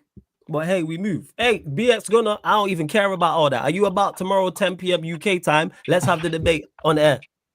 Let's have the debate on air. I even bypassed the personal shot you took at me before and bypassed that. Are you about 10 p.m. UK time tomorrow? Wait, 8:15. Sorry, 10:30 p.m. UK time. Because it's a game. Let me know. And we'll have the debate on air. He's like, oh, you tried Tony. I didn't try Tony. Me and Tony got into a debate. It happens. And you had to pipe up talking about how much I weigh and all this rubbish. Here's by the by. It's by the by. Are you about tomorrow 10:30 p.m. UK time? Because clearly you know a lot about me. Talking about how it doesn't have to be like that, man. It doesn't have to just back down on cool. Yeah, BX Gunner, man. It doesn't have to be like that. It's cool. We bypass it. It's cool. It's not a problem. Like, come on. It's not a problem. It doesn't have to get to that extent. Yeah, we don't have to get personal, but it's that we buy back. You know what I'm saying? Yes, exactly. Let's keep it PG. I'm itching to be hammering out because I criticized the front three, which was horrible today. I criticized the front three that produced no big chances, no half chances, and no shots on target in an hour of football. All right. Okay. All right. Cool. All right. Then. Cool. You know what I'm saying? If you don't, but you wanna be in the chat talking, but you don't want to have the debate. Cool. Fairs, man. I get it. You shook. I get it, man. You don't want to have the debate. I hear it. You know what I'm saying? You're scared. I get it, man. I hear that. Go on, carry on. As you remember. Hey, BX Gunner, this is what I would say. Like, because we had all these things against Ten Hag, it was rightfully so. It was for a reason. It's not just like we're sitting here going to criticize and we're negative and all that type of stuff. It's only been 3 weeks. Can we relax now? It's been 3 weeks since he's been at the job. And you think we're just because after one loss, we're going to be itching to be hammering him out based off of a lineup? If you are upset about a lineup, are you Arteta out or itching to be Arteta out? It's as simple as that. Like, I don't understand why it's so hard. I don't understand why it's so hard to understand itself. We criticized the lineup. We said at the moment, we said this, like we heard reports of the lineup before it actually officially came out. On Twitter, it was there 15 to 20 minutes before. We said this on Flawless's show. You can go watch it on the watch along as well. We were not happy with it at all. We weren't. None of us said, oh, I'm questioning Amorim. Oh, this is like a red flag. Oh, no, like this is Amorim shouldn't have done this. Like he shouldn't have done that. No. Well, my stance on this, obviously Flawless could speak for himself, but my stance on this is that I'm going to judge him with everything that he's going to do. Go ahead. If you want to make this change, go ahead. Go ahead if you want to have a specific then with what you're saying, there's not a big question to your expectations of this manager. Okay. What do you expect from this manager then? Because right now, if you're going to criticize every little thing he's done, he's criticizing every little thing. He's criticizing every little thing. Stop. What is criticizing? No one's criticized every little thing. No one's criticized every little thing. What have we criticized? No. With what Schick was saying, man. Schick was saying he's going to critique everything. Critique doesn't mean negatively. I hope you understand that. Yeah, it could be positive. You said criticize negative. So criticism, in the context you're putting it right now, Flawless, it's not about that. I'm saying criticism, which could also be constructive in some cases. It could be negative, it could be positive, no problem. If you're going to critique the manager, it depends on how you want to do it. So that's what I'm talking about, Sheikh, because you just said you're going to critique the manager when he makes certain decisions, and that's what you're going to go by. So that means that you have to have a certain expectation of this manager. What is your expectation from this manager that makes you feel, okay, you know what, I have to critique this manager, either positively or negatively? What's your expectation of this manager from now to the end of the season? Well, this is the thing, Tony. First of all, the only thing that we criticized as of today was just the lineup. That's it. It has nothing to do with his system. It has nothing to do with how he sets us up to play. It has nothing to do with any of that. It's just the players he selected. Even despite, though, I'm still sitting here saying that I'm okay that he went with this lineup. Cool. because you'll get a good understanding of where this squad is at. If he's trying to experiment and rotate, this is things that he's going to figure out. I don't expect him to figure this out right away, but this is just what he's gonna have. But at the same time, I will criticize him for this lineup because I don't think he should have played these players. It's as simple as that. I don't really think I need an explanation on it.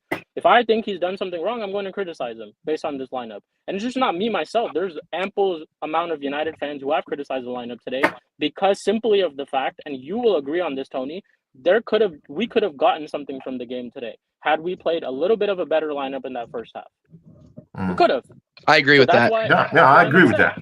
So that's why I'm upset, and that's why I'm choosing to criticize him for this lineup because I thought we could have gotten something from this game.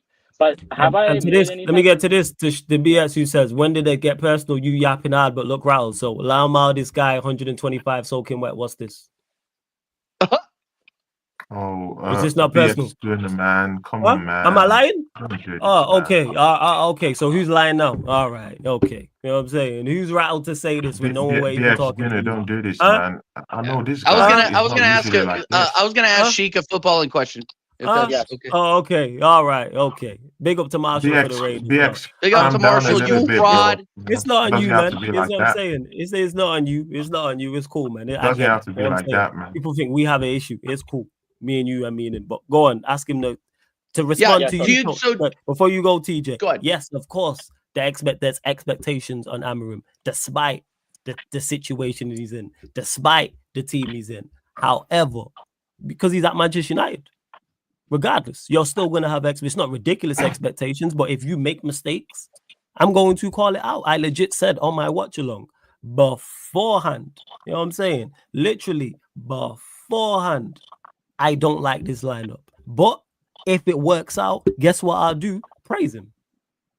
Guess what I'll do? Because I didn't like the Everton lineup. And guess what happened? We won 4-0. And I said, you know what? Props. Didn't like it. But we got a result and actually played well for the vast majority of the game. So that's it. Now, BX, it's not really that serious. You lied already. You know what I'm saying? But can I say another thing to that, Flawless? Cool. Can I say another thing to that? Tony, we've criticized Sir Alex Ferguson in his reign at United as well. We did. He was he underachieved in Europe, and that was one of his biggest criticisms, is that he underachieved in Europe. We weren't a good European side, to be honest, with all the years that he was with us at the club. Same thing for Ten Hag. I criticized him in his first season for not being able for getting Wout Weghorst towards the end of the season, and for playing certain players in the lineup. I criticized. This is the thing.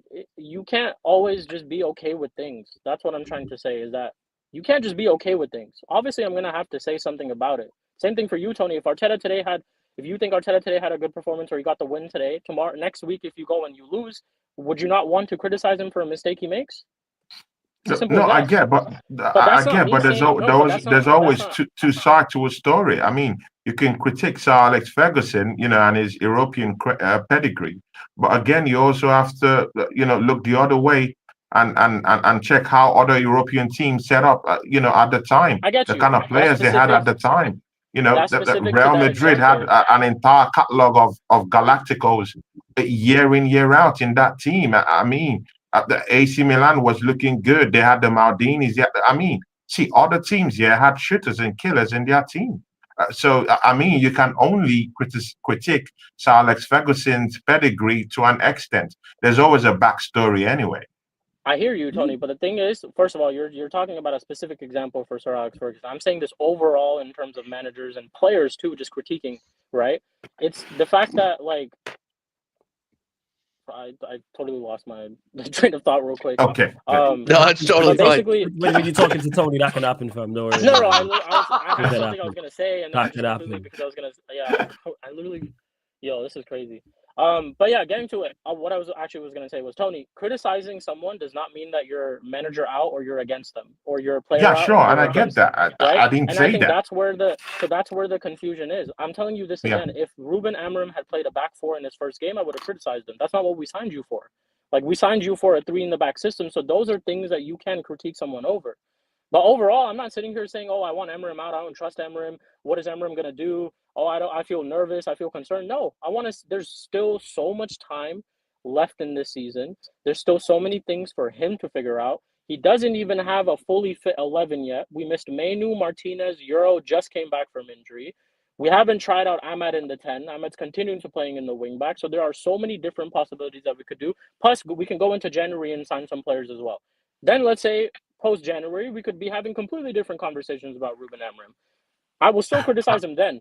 I will still criticize him now. I will still criticize him a month later, 2 months later, 3 months later. I will. TJ, please let me get this out quickly, please, TJ. Okay. I beg you. I mean, Sheik, you just talked about going into the January transfer window to actually get players. I mean, it seems like you've not seen the receipts out there. Manchester United is owing about £413 million. They say this every year. year. Let that sink in. They say that's not anything to do with transfer fees. That has nothing to do with £413 million in transfer fees. I mean, people say 800 million. I'm just saying, tone down your expectations. Such a dead argument. Tone down your expectations. Tone down your expectations. You're not gonna go into that January transfer window and bring in the goddamn armory to come save Manchester United. I mean, see, man, I didn't say we're gonna save you're being dealt with a very, very big lot. Allow Amorim to just get things through. Before you go, wait, hold on. Who's not allowing Amorim? You might not even get any sign. No, 1 second, Flawless. Can I say something as well? I'm saying you might not even get any signings in. Tony, real quick. You said we're in how much over $1 million debt, right? How much money did we spend in the summer this summer? You're owing about £413 million. So how much money did we spend in transfer fees that you've unpaid transfer fees this summer? How much money did we spend this summer? If we're in so much debt. No, I'm just saying it might not be sustainable to go on a spending spree in January. I never said we're gonna go on a spending spree. That's the thing. You're mistaking me from I'm literally telling you how much you owe right now. It just came out this evening. No, it just came out this evening. That's how much you owe in transfer fees. I hear that. That's how much you owe in transfer fees. So I'm just saying that by January, you might not even get any signings in for Amorim. You know how much money we generate, though? Do you even know how much money we generate every single year? Just based. No, throw away how much you generate. I'm just telling you. I'm not contesting how much you generate. I'm just saying that. Sign anyone in January. Cool. Okay, Tony. We're going to sign anyone we might not sign anyone in January, which could happen. All right. Yes. Cool. All I'm trying to say is though that there are different factors, including us maybe being able to sign someone in January. That's one of the factors that might have us with different conversations with Ruben Amorim. That's what I'm trying to say is that we have so much of the season left. Tony, what were your expectations on Arteta in his first season?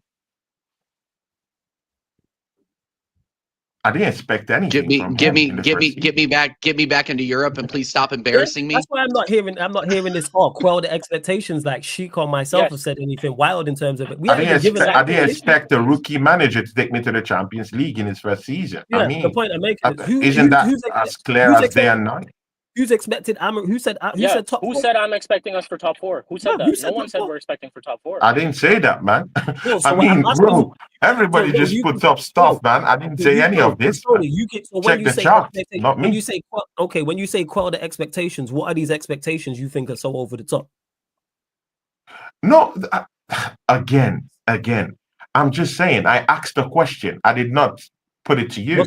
I just asked the question. Then if we're gonna criticize everything, according to Sheik, every single thing that Amorim does with this team, every single 11 he puts out with this team.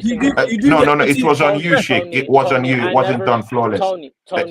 Because you said that. You said that, Sheik. You said that, Sheik. And then I counted you. I said, you know what?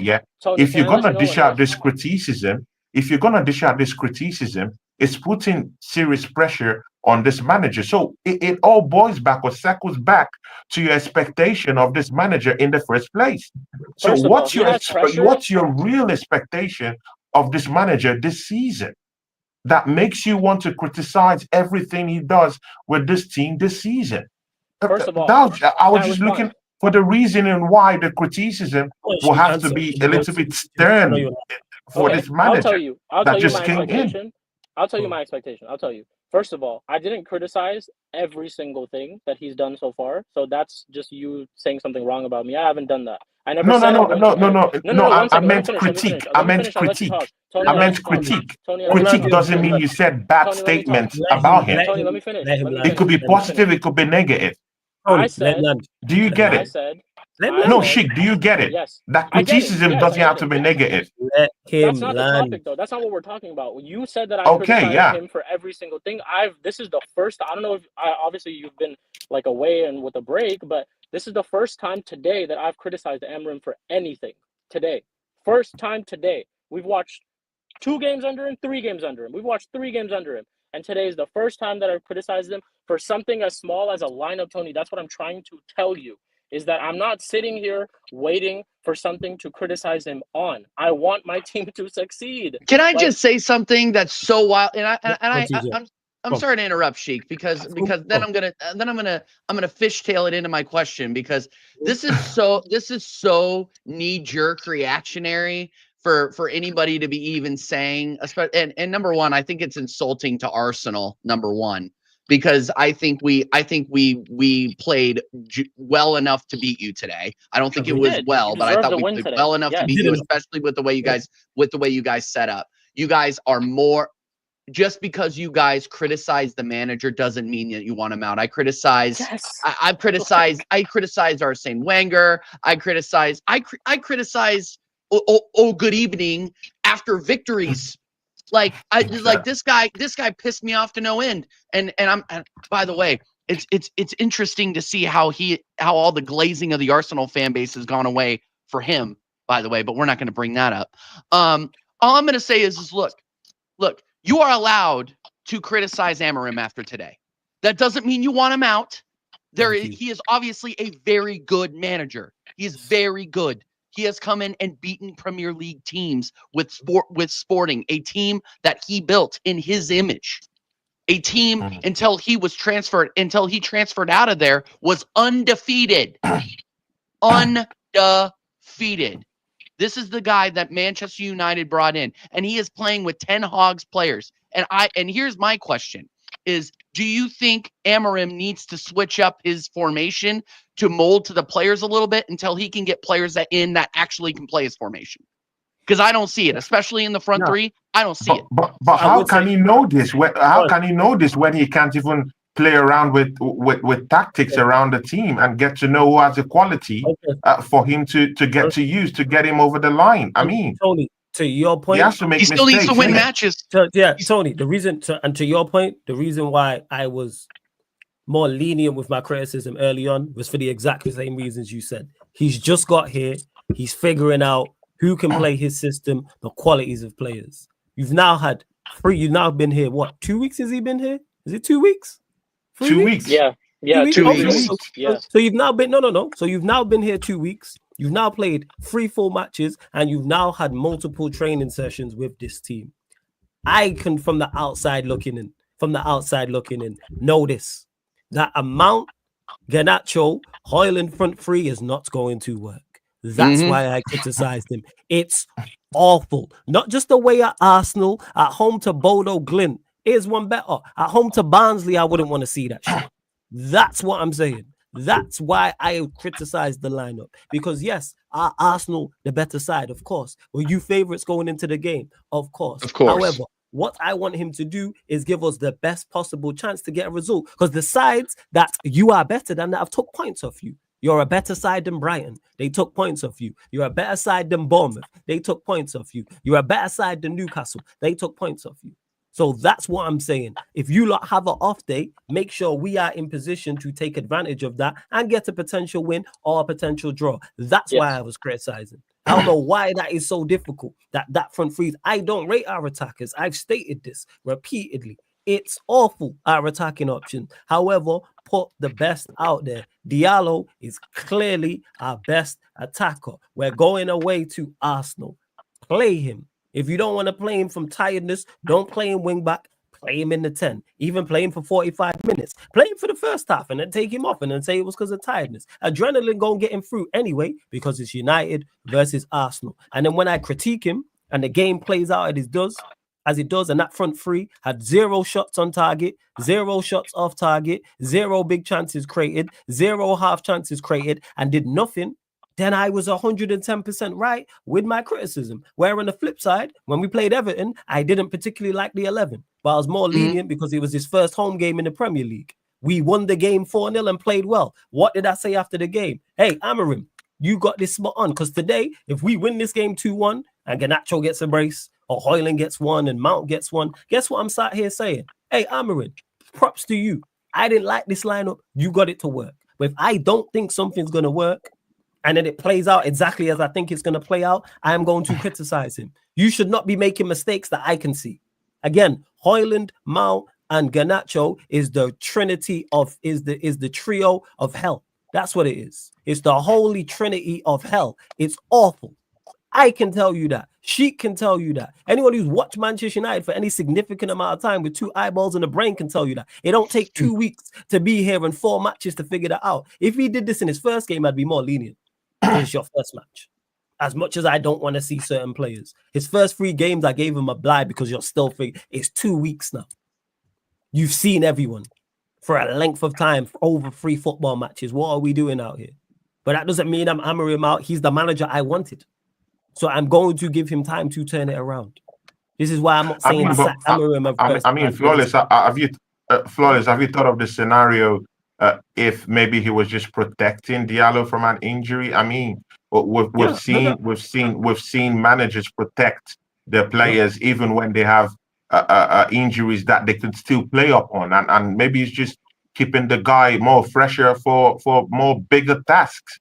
Maybe he just thinks that, I can't go against Arsenal. Why don't I keep this player fresher for the kind of games that I think that, we stand a chance of winning. I mean, we've seen Bukayo Saka being protected by this manager.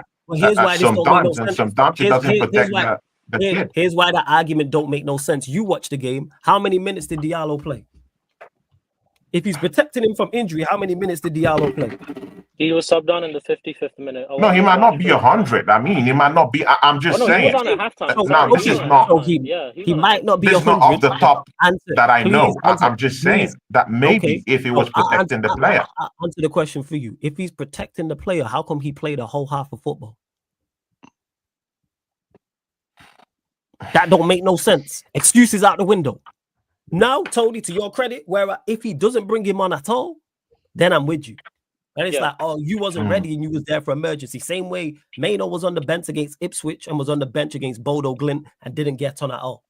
I was then like, oh, he's far away from match fitness. He's nowhere near match sharpness. Because I looked at that Bodo Glint game and went, surely Maino plays at least a half or 30 minutes. Didn't get on the pitch. Yoro, who was pictured in training 2 weeks ago, wasn't in the squad for any of those games. And now he's got on against Arsenal. So I'm cool with that. But you can't tell me he's protecting Diallo and he played a whole half. No, because after that game against Everton, he said that Diallo is actually battling fatigue. He actually said that in a press conference that he's actually battling fatigue. So cool. I don't know. It's your word against the manager. So I don't know. It's not my word against this because he played a whole half of football. He played. Okay. So what are you protecting?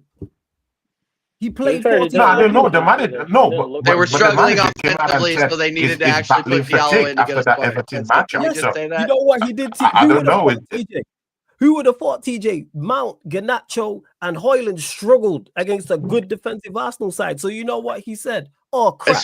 We're not getting anything going forward. Let me put my best attacker on the pitch. And if anybody again, like Flawless said, had 2 eyes and a brain and saw Højlund leading the line and was scared, and you're an Arsenal fan, you're crazy. Oh, man. You're absolutely crazy. I didn't start, and I said this during the preview.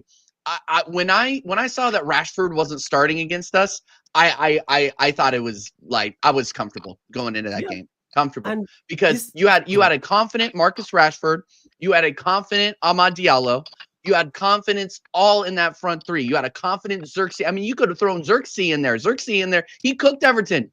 Like, what are you doing?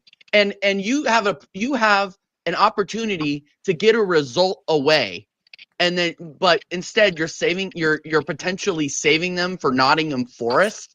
Like, it's kind of crazy. It's kind of crazy to me because honestly, Nottingham Forest, they're now getting into some difficult games. Obviously, they held 3 against Man City. They held 3 against us.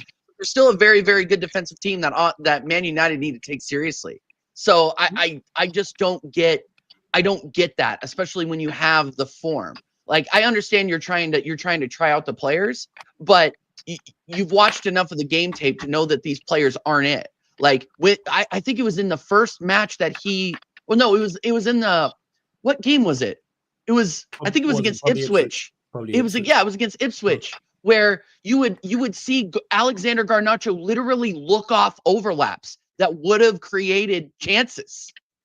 Like, what more evidence do you need? Which is why, like, Ruben Amorim needs to hold an L and learn this lesson. Learn this lesson. And you know what, TJ? There's nothing wrong with that because there's better managers than Amorim who have learned L's. Pep people regard as the GOAT. I think he will learn. But this was the wrong game to experiment. Exactly my point, and that's all I said. I'm not saying if he would have played, Diallo and played everyone, we would have won the game. We might have still lost the game. All I'm saying I heard many Manchester United fans say that this game is a free hit. I'm just saying, nonsense. Many Manchester United fans were saying this is a free hit. So come on, man. If you're experimenting this game or not, that's nonsense. I think what does that mean? Nonsense, Tony. People who said that's the thing, nonsense. Tony. So that's why we're basically when we were talking about the whole criticism thing, that's actually, you nailed it perfect. We have criticized him. We're not the ones who are saying it's a free hit. We're the ones sitting here saying we're criticizing him for taking it as a free hit or experimenting it as a free hit. That's literally it. That's the only thing. And what I praise him for as well is he actually got it right defensively. Because our issues was, what's he going to do at centre backs and with wing backs? Guess what? It worked.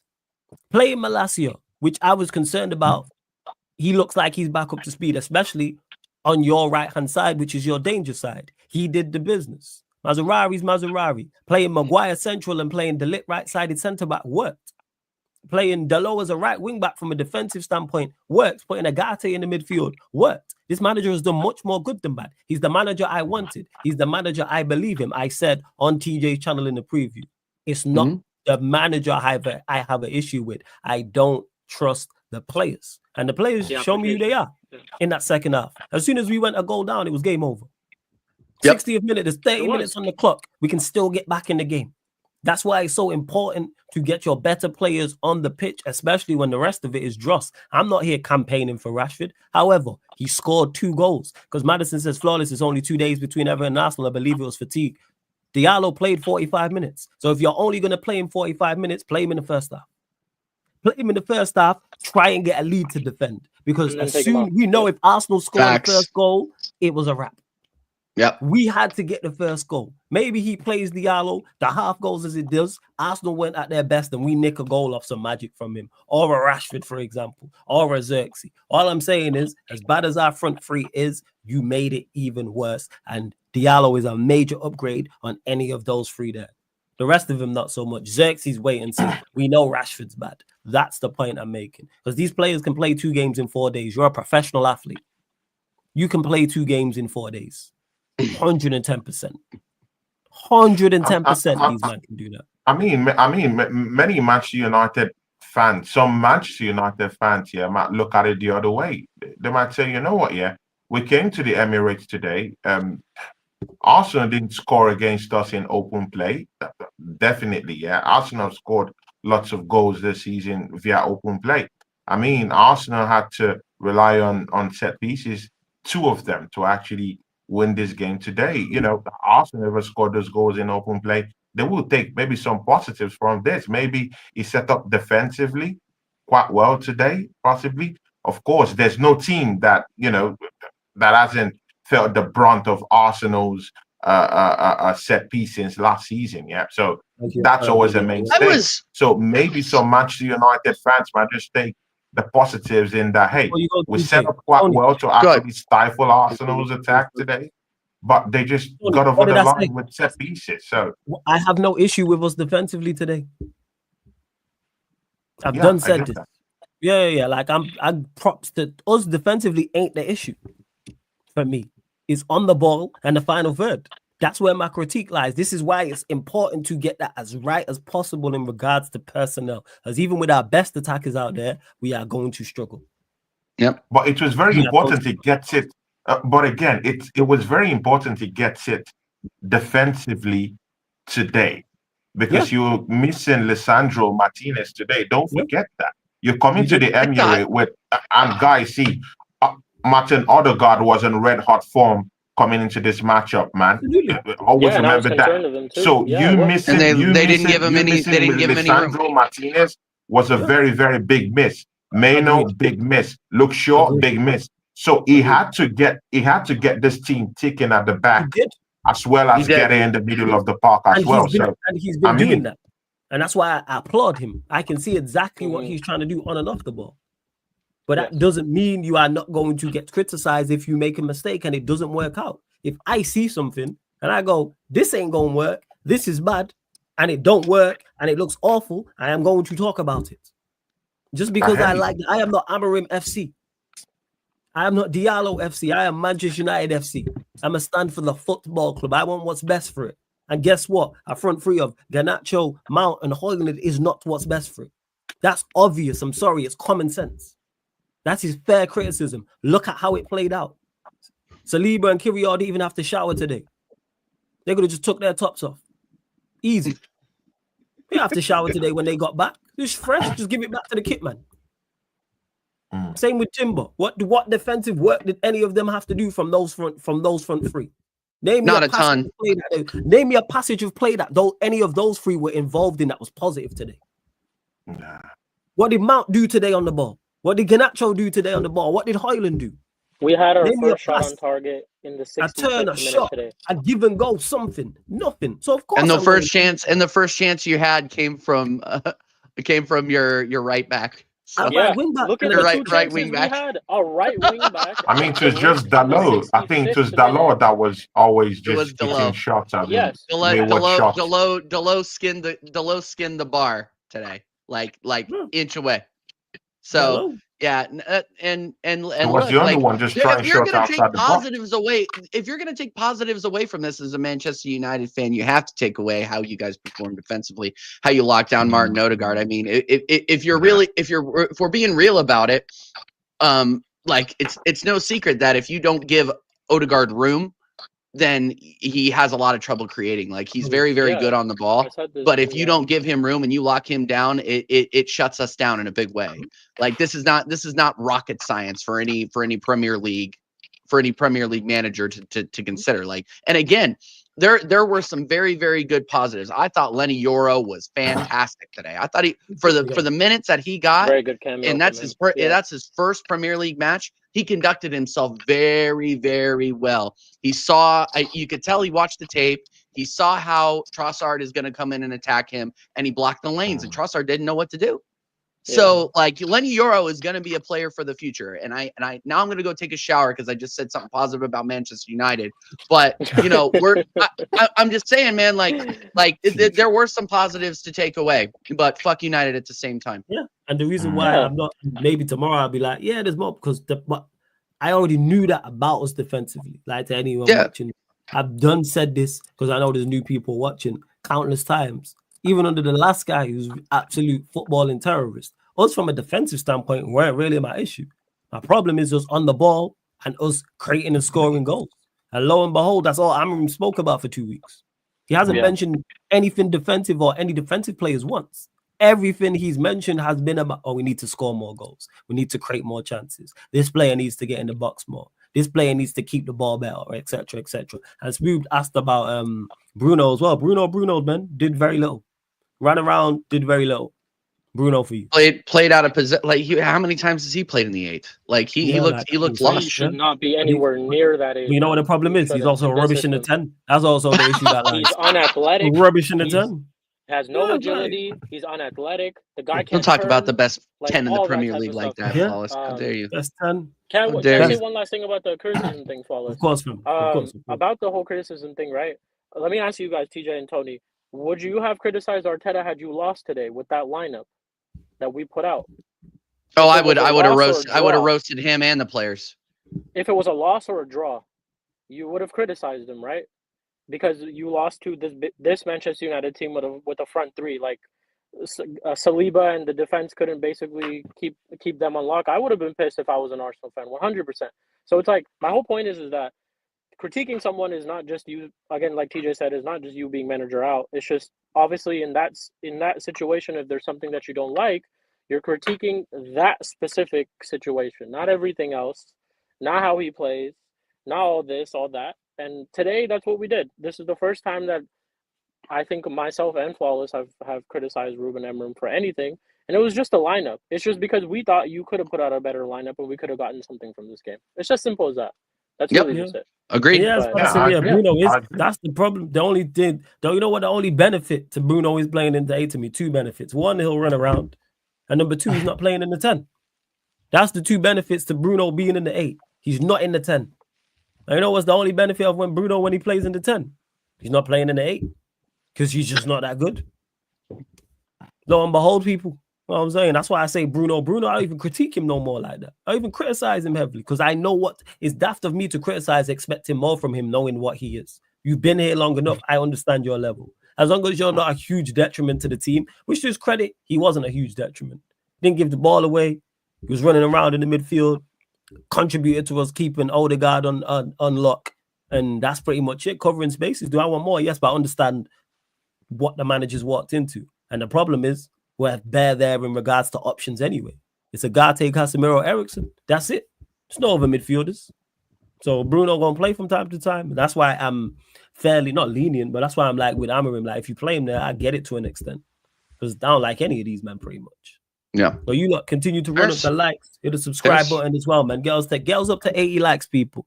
Girls up to 80 likes. Subscribe to TJ Warren TV. Subscribe to Tony Gunner TV. Subscribe to Chic TV as well, people.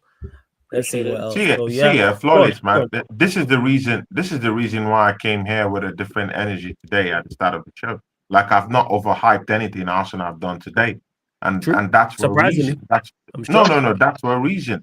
Flawless. Of course, that's for a reason because bro, I was coming in more positive energy. Tony, we were prepared. I mean, the kind of energy I came in here with yesterday. Yeah, I was thinking we were gonna blow these people out the park today, but. You know, with the way, I mean, Amorim just, that's why I didn't really take it so well when we got into that area where we had to critique Amorim today, because I felt the guy did well today. I mean, you guys are looking at it from the standpoint of we could have gotten something from this game. But yes. I'm looking at it from the standpoint that, I mean, I really thought I was levels above Manchester United, but these guys came to my home and in the first half of the game, they're having 60% of the ball possession while I'm getting 40. And I'm meant to be the king of they never look threatening, though. That's the thing. I don't care about possession. They never look threatening at all. But again, you're the home side. You need to kick the ball. You need to keep possession. And you need to. I mean, I think we're the ones that need those 3 points more precious. It's more precious to us than it's more precious to Manchester United right now. We're going against Liverpool at the time, and we needed those 3 points. So we're the ones to actually push forward for that win, and it didn't come. I didn't see it. So there has to be something right that Amorim did today. To be very sincere with you, that's why I didn't come here. Well, that's the thing. We said again that with all that he did good confidence, today. He was good today. But this is why I've liked what I've seen from the manager, because what we did to you in that first half, we've done to everybody else so far. Had the ball and not really done much with it. But where I praise him is we are now keeping the ball better. Now the problem lies in utilizing the possession more. The problem is we got a whole play. We have a severe lack of quality. And it's shown today. But we've gone half the battle by, okay, at least you man can keep the ball. At least you can have the ball and pass it to someone in the same colored shirt as you, because we weren't doing that before. It's basics. And that's what he has implemented already. This is why I praise him. This is why I'm like, I wanted Amorim. He was my first choice. Cool. But you still going to get criticized when I feel like you've done something wrong. But he's doing much more good than bad. The first time I've criticized him heavily is for that line, is not even the whole lineup, the front three. Because you could have picked anyone else. That is on paper, as bad as our front threes are, on paper, that is the worst. Profile-wise, that's the worst. Even playing Bruno in the 10 is better than either of those two. And I would have crashed on that. You could have played Bruno, Mount, and Højlund. I'd have been like, all right, that's bad. But you made it the worst of the worst. Everything is substandard, and somehow you picked out the lowest of the low. All of them, all the options, you went for the lowest of the low. You didn't even, it's not even like Mount and Garnacho were on fire and they like scored goals and got assists, etc., in the last couple of games. And here they're even confident. Rashford would have been confident going into this game. As with Xerxes, they've both just got braces. Diallo is flying. Play them. And if it goes wrong, then you put on the Holy Trinity from hell. Cool. You know what, Tony? No stress, it's all good. No stress. You know what, Tony? Even yesterday, like when we did predictions, right? Even for predictions, I think Flawless, you predicted 1-1. Did you predict 1-1? I think I said 2-2, but if I would have seen 2-2 or 1-1, we basically said draws, right? So yesterday when we predicted it, we basically said draws. Yesterday, we were under the assumption that he would play the players that we would want him to play, like Bruno, Xerxes, Rashford, Ugarte, Casemiro, Ahmad as a wing back. Even despite that team, we still thought it could be a 1-1 and a draw. We didn't really think that, we weren't confident enough that we could win. And I'll tell you why, Tony. It's because defensively, we know that we've been good so far, but offense-wise, we lack scoring, like we lack in the ability of scoring goals. And that's been the problem with Amram, without Amram, with Ten Hag, without Ten Hag, with everyone pretty much. So it's like, that's kind of the issue that's what we are concerned about right now, going into the rest of the season as well, is that who is going to score these goals? How is he going to set up this team in order for us to produce goals? Look at some of the goals that we've scored too, Tony. The goal against Ipswich, the goals against Everton, tap-ins, the way that we move the ball, it's all system-based. It's not really screamers. It's not really outside-the-box finishes. It's not really like set pieces. It's not corners. None of that. It's not free kicks. It's very system-based. Honestly, a lot of it has to do with the right-hand side, which is Ahmed Diallo's side. The Ipswich goal, Ahmed Diallo assist. 2 of the goals against Everton, Ahmed Diallo assist.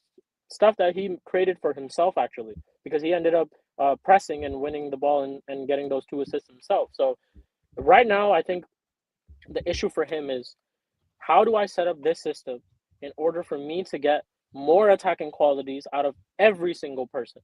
That's the issue that he has. What he probably did today was, and he said it was rotation, but today did feel like an experiment to see what he could do with this lineup moving forward in different games too. Now, with that being said, if he decides to play this same lineup, he is allowed to do experiments, right? I mean, let me get this argument correct. Not in these types of matches. Is he allowed to do experiments? Experiment until you find something that worked. Guess what he did the last game? Found something that worked. It worked. Play it. Tony, I don't rate them, man. Before you go, Sheik, I don't rate Rashford. Xerxes, big question mark over. Who was the other one in the 10? Was it Bruno? Who played against Everton in the 10? Was it Bruno? I don't rate Bruno. I don't rate Rashford. Xerxes, a big question mark. But guess what? The trio worked. Stick with it. That's why Spurs are one of the highest goal-scoring teams in the league, as much as I don't rate their attack. I think they're second now. Because the manager has a system that works. Amorim has to do that. Yes, Spurs have more quality than us in the final third, but figure it out is the point I'm making. And you came across something that worked. And you know what? Chances are it probably wouldn't have worked against Arsenal. But you chop and rotate, get purple patches. Brennan Johnson has scored 8 goals in 12 games. Brennan Johnson is not an 8 in 12 winger. Nobody thinks that. Nobody. No one without the surname Johnson thinks that Brennan Johnson is an 8-goal player in 12 games. But guess what? The manager, same with Chris Wood, who's got 7 in 12. Chris Wood is not a 7 in 12 striker. None of us have Chris Wood as top 5 striker in the league. But I think he's like top 2 in goal scoring. He might be behind Haaland and maybe Visa. That's what you have to do. Stick with something until it works. So that's where you don't experiment here. You know where you experiment? Bodo Glint at home. Victoria P away. Everton at home. Even Forest at home, you can. This weekend, you could have experimented. Yeah, to an extent, you could have. Arsenal away. No. With that even experiment. That's a recipe for disaster. You know, experiment. It's a recipe for disaster. But it doesn't have much to work with anyway. That's pure hope. You might as well just Play your Just best. try Play something, what just worked. Yeah, play to win. If that's what Play you're what meant just to do, play worked, to or win. play Diallo, who was Play to also win. flying. Play what just worked, and that was why I was telling you about this Everton experiment. I mean, you can't Cool. say what worked against Everton is going to work against Arsenal. I Never mean, said it would. they are two completely different teams. It might work against Everton, and it might not work against Arsenal. You said Everton that, won I get 4-0 it. today. Tony, Respect Everton. Tony, you just beat West Ham. You just beat West Ham 5-2, right? Would you bench all those players that played in that game, or would you want to continue to play them because they scored all those goals in that West Ham game? I mean, Martinelli did not play in that West Ham game. TJ, did he play in that West Ham game? Martinelli? Yeah, he did. Did he start? I don't remember. I don't remember, Tony. I was on the road. He didn't start. He didn't start that game. He didn't start that game. But hey, it doesn't matter. But hey, What he started is the game point? against What is the Manchester point? United today. Tony, Managers are allowed to make this kind of experiment, even in big time games. Mostly, especially when you're a manager that came into the team halfway during the season. But again, I hear you, and I do understand what you're saying, man. Tony, this is what I would say. Let's say hypothetically you played Ipswich this week, and the next week you have to travel to Anfield. This game that you played Ipswich at home, you smashed them 5-0. Would you change your team going into Anfield? No, but if some players are complaining of injuries, if some players are complaining of injuries and fatigue, then you might as well listen to their body or to listen to what their body said. Tony, there were no injuries in our front three. I mean, Gabriel in the game against West Ham was knocked over with a punch, and today he's not playing. I mean, these games are coming thick and fast. You have to watch. You have to watch this player's fitness levels. There was no fatigue. There was zero fatigue. No, but then if you're saying that, then it's now a bigger indictment on Amorim's integrity in his conferences. Why? You bringing that up, saying that you're questioning the issue of the fitness levels of this players, and he came out. I'm saying rotate better. If you are going to change it, rotate better. And he did kind of tweak it was today, the worst. You could rotate better. And it's shown. Did our attack play well today, Tony? No. So the manager got it wrong. That's all I'm saying. So I'm fair in my criticism. If I say, hey, this attack is terrible on paper, this is not going to work. I'll say this again. This attack is terrible. It's not going to work. The game plays out. The attack is terrible. Was I right? Yes. So my criticism was justified. If it worked, I am wrong. And my criticism is not justified. Same way with the Everton game. I didn't like the lineup, in particular the attack. Guess what? It worked. We won 4-0. Created all the chances we created, we were clinical. And we created multiple. Cool. Run with that is the point I'm making. I'm not going to criticize the manager for what I seen from there. That trio, I wouldn't want to see in my Saturday League team. Never mind for Manchester United Football Club. It's woeful. It's inexcusable. I even care with injuries and suspensions and fatigue. Play a youth player. Ample players that you could have played there, and you went with that. All right. But switching from United, because big up to Warrior J, because he wanted to ask this before. Arsenal, let's go with you, Tony. Are you back in a title race? Talk to us. Come on, man. Guys, is this a question after all? See, guys, the stars are back aligning. See, Sheik, where is your stars? I mean, put up that stars in your background, man. I mean, what are we doing here, man? Put up the stars, man. What are we doing? I'm talking Tesla shit down here, man. I'm talking of the stars and talking of the, astrological. See, man. See, guys. We're back. See, there's nothing like beating your fiercest rivals. I'm talking of the Manchester United, they're my first rival. I just put them to sleep. 2-0. I mean, there's a gloss on it, in it, but I mean, just beating them and staying in touch with Liverpool, who also dropped points today, man. I mean, it's a good feeling. And you know what? That's why I was telling Mons and bagpipes from Baghdad. Yeah, I mean, I told him yesterday. Yeah, Mr. Lex. I told that guy. Yeah, that this statue isn't one in December. This statue is bagpipes from Baghdad. See, man. See, guys. Yeah, see. Don't do that. Hey, Crime Warrior, ask Warrior J. Warrior J asked me to ask that question, and that's my guy. You know what I'm saying? So that's why I asked that. Big up Warrior J every time. Warrior J specifically said, "I won't be." Big up Warrior J, man. See, Arsenal is back. Can I answer that question? Can I answer that question? Arsenal is back. Arsenal is back. Arsenal is back. The stars are back aligning. The stars are back aligning. We're just 7 points below. We're just 7 points below Liverpool. And see, guys, when I sat here and I was telling Mons yesterday that you're literally gonna drop points, they all laughed at me. Well, guess who's laughing now? I'm the one who's laughing now. Liverpool doesn't have enough pedigree to tell me about Premiership titles. I mean, I have more Premier Leagues than Liverpool. See, but throw that all away. Throw that all away. What's there right now is that I'm even more scared about a Man City bounce back, yeah, to come up and gazump and win this title than I'm scared of Liverpool winning this title, because Liverpool will fall on the way by February. I'm literally sure about that. These guys aren't even going to be Tony, don't do it, Tony. No, Tony, don't do it. Bro, I'm serious. I'm serious. See, TJ. Tony, don't do it. TJ, have you seen TJ? Have you seen who's slightly above us right now? Have you seen who's slightly above us right now? Chelsea, isn't it? Chelsea Football Club. Bro, aren't you seeing that the stars are aligning for a London team to come up and challenge for this title also?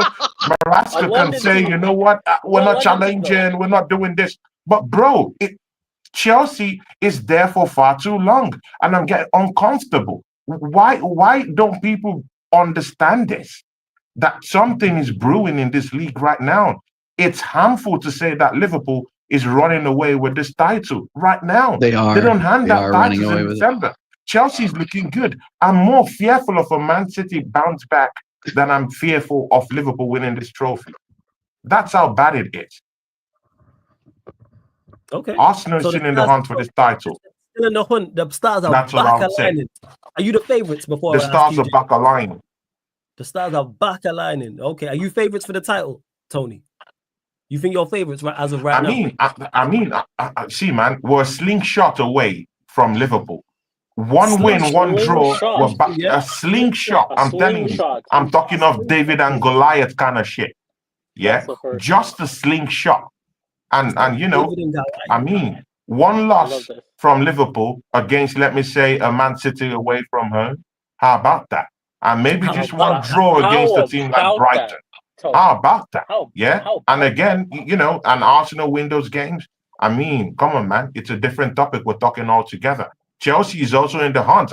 I mean, why are these guys leaving out Chelsea from the whole conversation? I mean, they're looking good. They're pumping up, applying these teams with goals.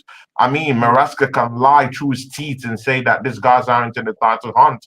But I'm sorry, man. The table is telling me something different. The goal difference is telling me something different. I mean, let's call a spade a spade. Yeah, this league hasn't been wrapped up by Liverpool in any way.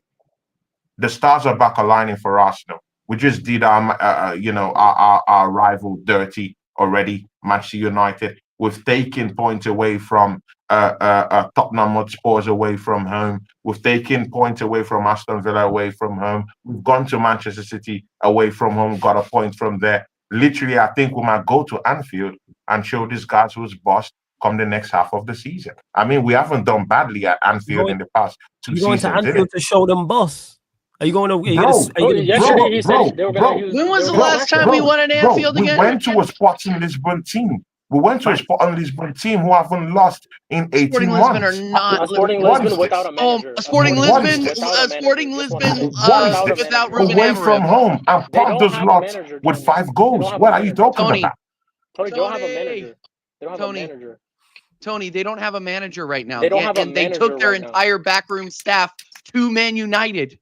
Like, but I credit you for that. Oh my days! I do credit Arsenal for TJ. that. It's very You're going to Anfield to beat them up, Tony. Yeah. Oh, here we go.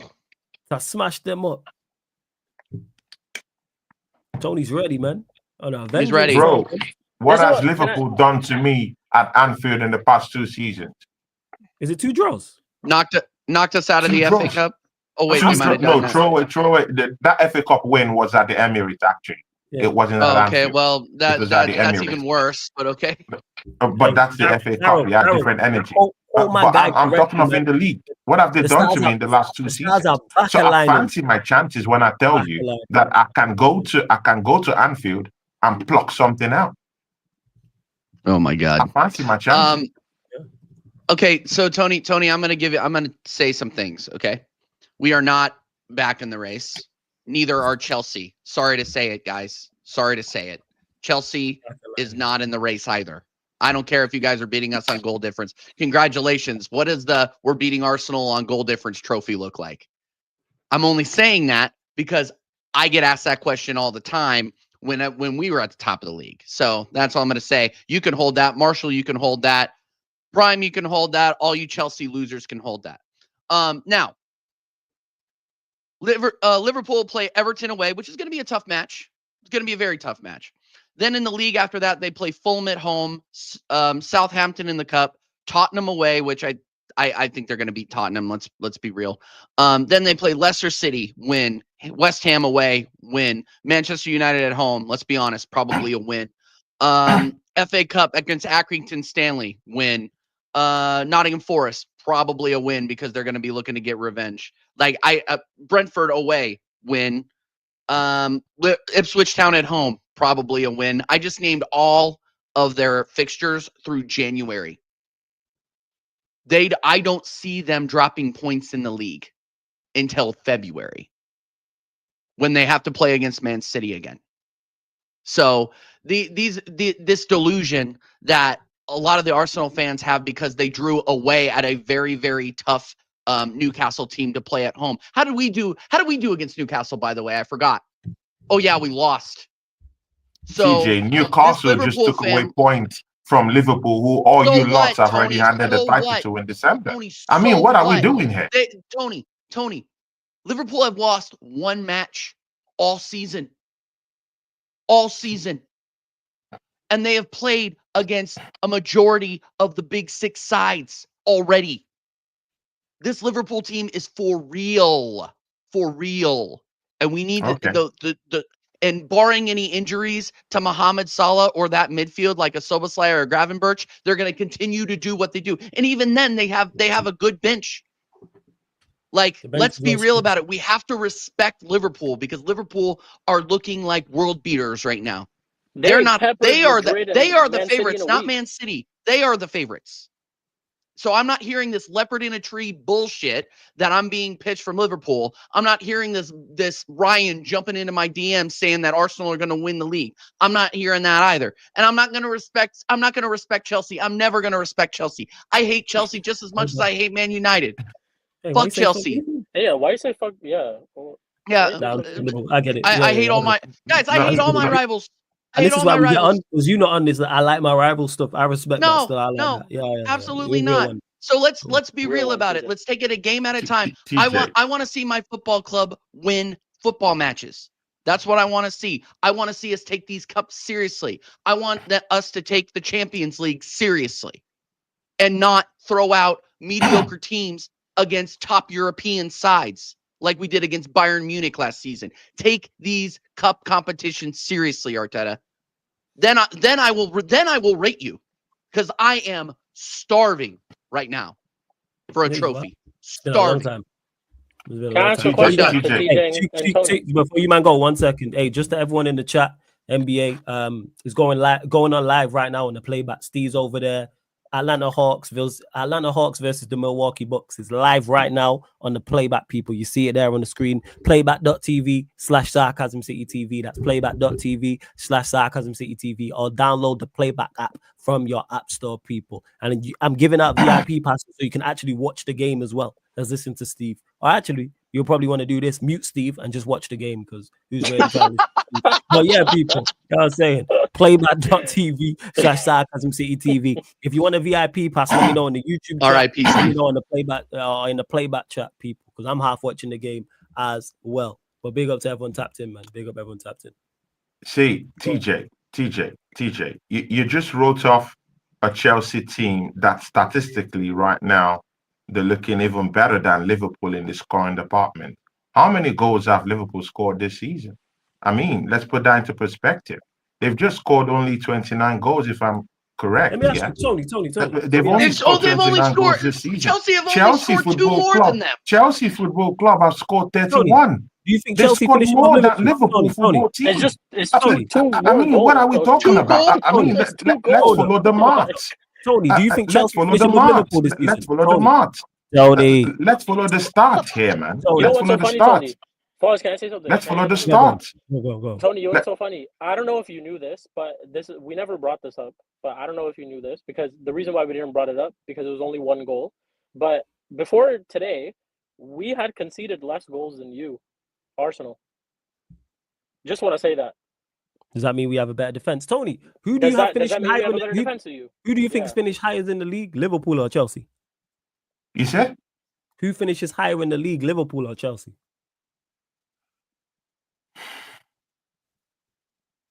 See, I have my doubts about Liverpool and their quality this season. Talk about it, man. I'm To all be for very Liverpool. sincere How about with we you, talk about I Chelsea's have my record big against Big doubts. Six clubs? I How have about my we talk big about doubts, that? and it's for a reason. That's And it's for a not being reason. And the reason why I'm having this doubt is because of injuries. We've seen this happen before to Liverpool. Let's don't act as if we've not seen Liverpool falter in past seasons. We've seen it. Yeah. Gravenberch, who's the best midfielder in my own opinion right now, is an injury-prone midfielder. That guy could just go on the ground any day, anytime. It's an accident waiting to happen. Mohamed Salah hasn't gotten any injury this season. I mean, Arsenal have had a fair share of the injury this season with Odegaard. Saka dropped off. We missed Saliba for a while. I mean, White is on the ground right now. I mean, we've had our fair share of Who's been injuries. Ben White? I've never heard of him. Never heard of him. I mean, City too have had that. Liverpool haven't had their fair share of injuries to at least the hard hitters in the team. Yeah, of course, bar Jota, who's the only one I respect that's in that injury treatment table right now. Chelsea looking good. Arsenal looking good. With just a slingshot. Who away from Liverpool. Tony, who do you have winning the league? In fact, I'm even more scared about Man City mounting a comeback than Liverpool winning this title. Tony, who do you have winning the league right now? Yes, that was 5th of December. Bro, man, bro. See, everyone is on his own. We're fighting for the title. I need more clarity on this. I can't say Arsenal is going to win the title. I just said the stars are back aligning. It doesn't say that we're going to win the title. Okay, they're aligning. They're not aligned. They're back aligning. Who do you think is in the race then? You think obviously Arsenal. Who else? Who's in the race? Bro, see, Arsenal, Liverpool, statistically, yes. Chelsea are in the running right now because they're not slowing down. Chelsea isn't slowing down right now, and it's fearful unless in the next upcoming games they slow down a bit. If they don't do that, man, if they continue what they're doing right now, bro, I literally see them as dangerous as it can be, man. And again, I'm not totally writing off City, totally just yet. Okay. Yeah. In fact, I'm even more scared about City mounting a comeback. I've not written them off yet. People say they've written them off, but I mean, if Arsenal got a draw today, which it was looking likely it was going to be, and Manchester City was actually beating Nottingham Forest, man, that would be Manchester City in I think 4th position or so, right? Yeah. Above Arsenal. So Tony, who's winning the league? It's only a theme magic. Bro, Tony, we need more clarity. We need more clarity on Tony, that. who's winning by the league? The end of December, Okay, by the end of December, we'll get that clarity. So by the end of December, so do you see anybody as favorites right now? Do you favor anybody right now? Cheek, who do you think is going to win the league? Of course, I'll support my team. Of course, I'll support my team. But you think Arsenal going to win it? Again, But again, I need more clarity on this, man. I don't know It's you. Liverpool, man. I need more It's clarity on Liverpool. it by the end of December.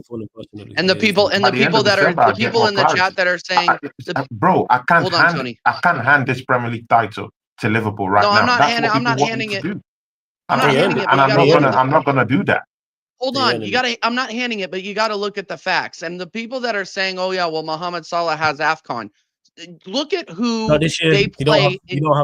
That's incorrect. AFCON ain't till next year, 2025. People. So so there we go. So even better. And even if that were the case, look at the fixtures that I literally just listed 3 minutes ago.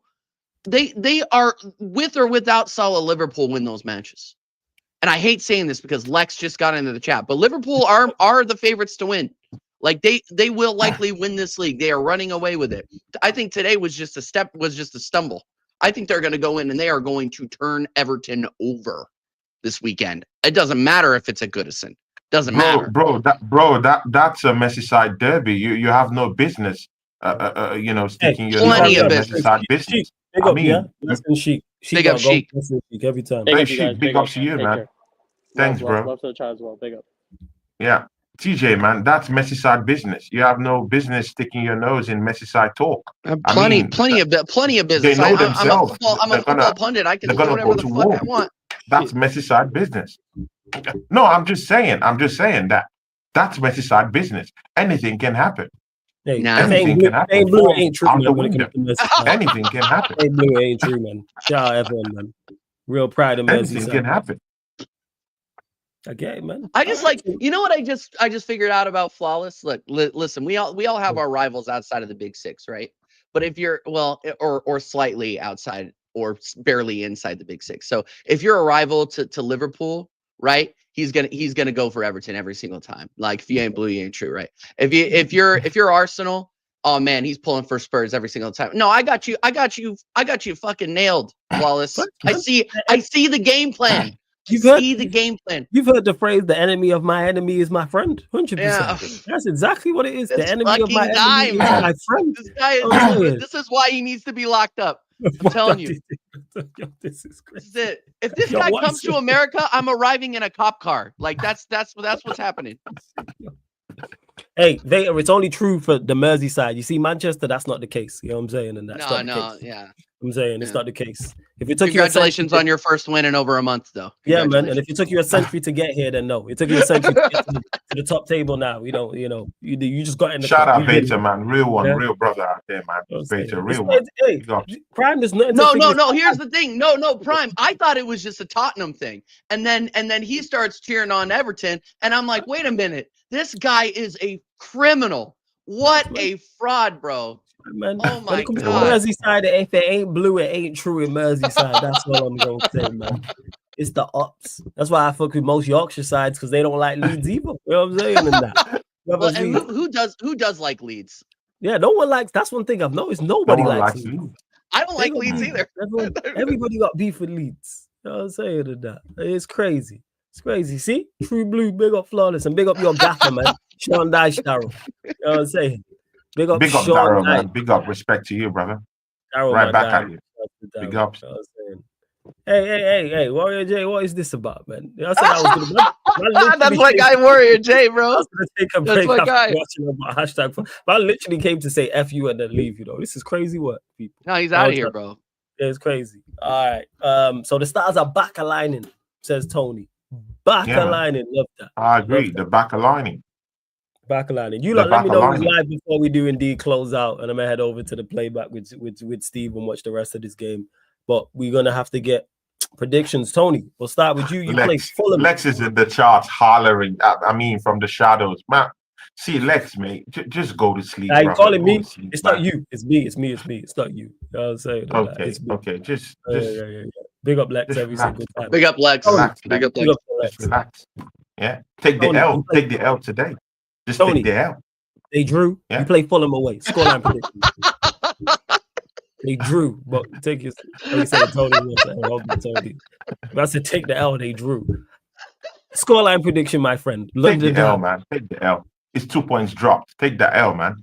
But with all that back pipe from Baghdad, you were showing up here on the on the stream yesterday. I mean, all that mean talk, all that AO shit you spewed down here yesterday, only to come up here and get a draw. I mean, bro, just stay in your lane. Stay in your lane. Stay in your lane. Just stay in your lane, Lex. Stay in your lane. We'll talk later. Hi, bye-bye. See ya. Flawless, you were saying something.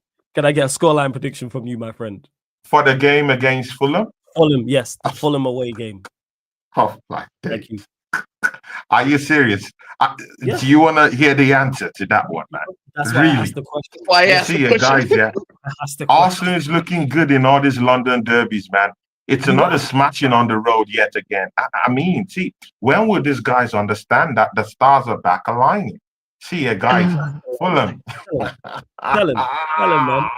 The stars are back aligning. Tell him.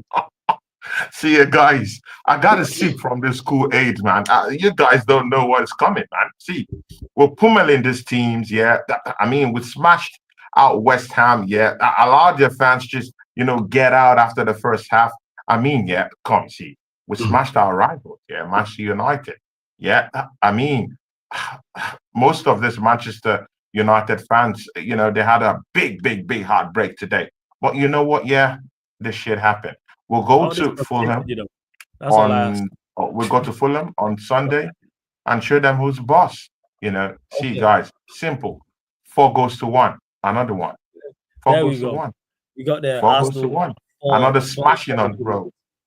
Smash them. You're going to go there and beat them up. Smash them up. Smash them up. Pack up their bodies and just ship it through UPS. Fast track delivery down to the other side of London. That's what I'm saying. Seen and signed. Signed and sealed. Let's go. Let's go. See, I'm meant to make people like Lex get angry. Like, I mean, TJ, scoreline bro, prediction, man. I love this guy is a menace. I love this, man. TJ scoreline prediction. It's gonna be 2-1 Arsenal, and it's not gonna be easy. I'm looking for an ESR goal for Fulham. It's gonna happen. Just go ahead and set your clocks to it. ESR will score in this match. But we will put 2 past Burnt Leno. But Tony, we are not gonna smash them. I still wake up having nightmares from the last time we were at Craven Cottage. When we went out there, we scored a goal in the first 5 minutes and then stopped playing and then lost. And then that was the beginning of the end for us last season. So we need to be concentrated. We need to win this match to stay in the picture. Okay? To stay in the picture. I'm not saying we're in the race, but we're not in the center of the picture, but we're just like over here. You know what I mean? We're like back here a little bit. Just exactly. So yeah, we need to win this match and we need to take it seriously. We need to keep our foot on the gas, get this win, 2-1 Arsenal.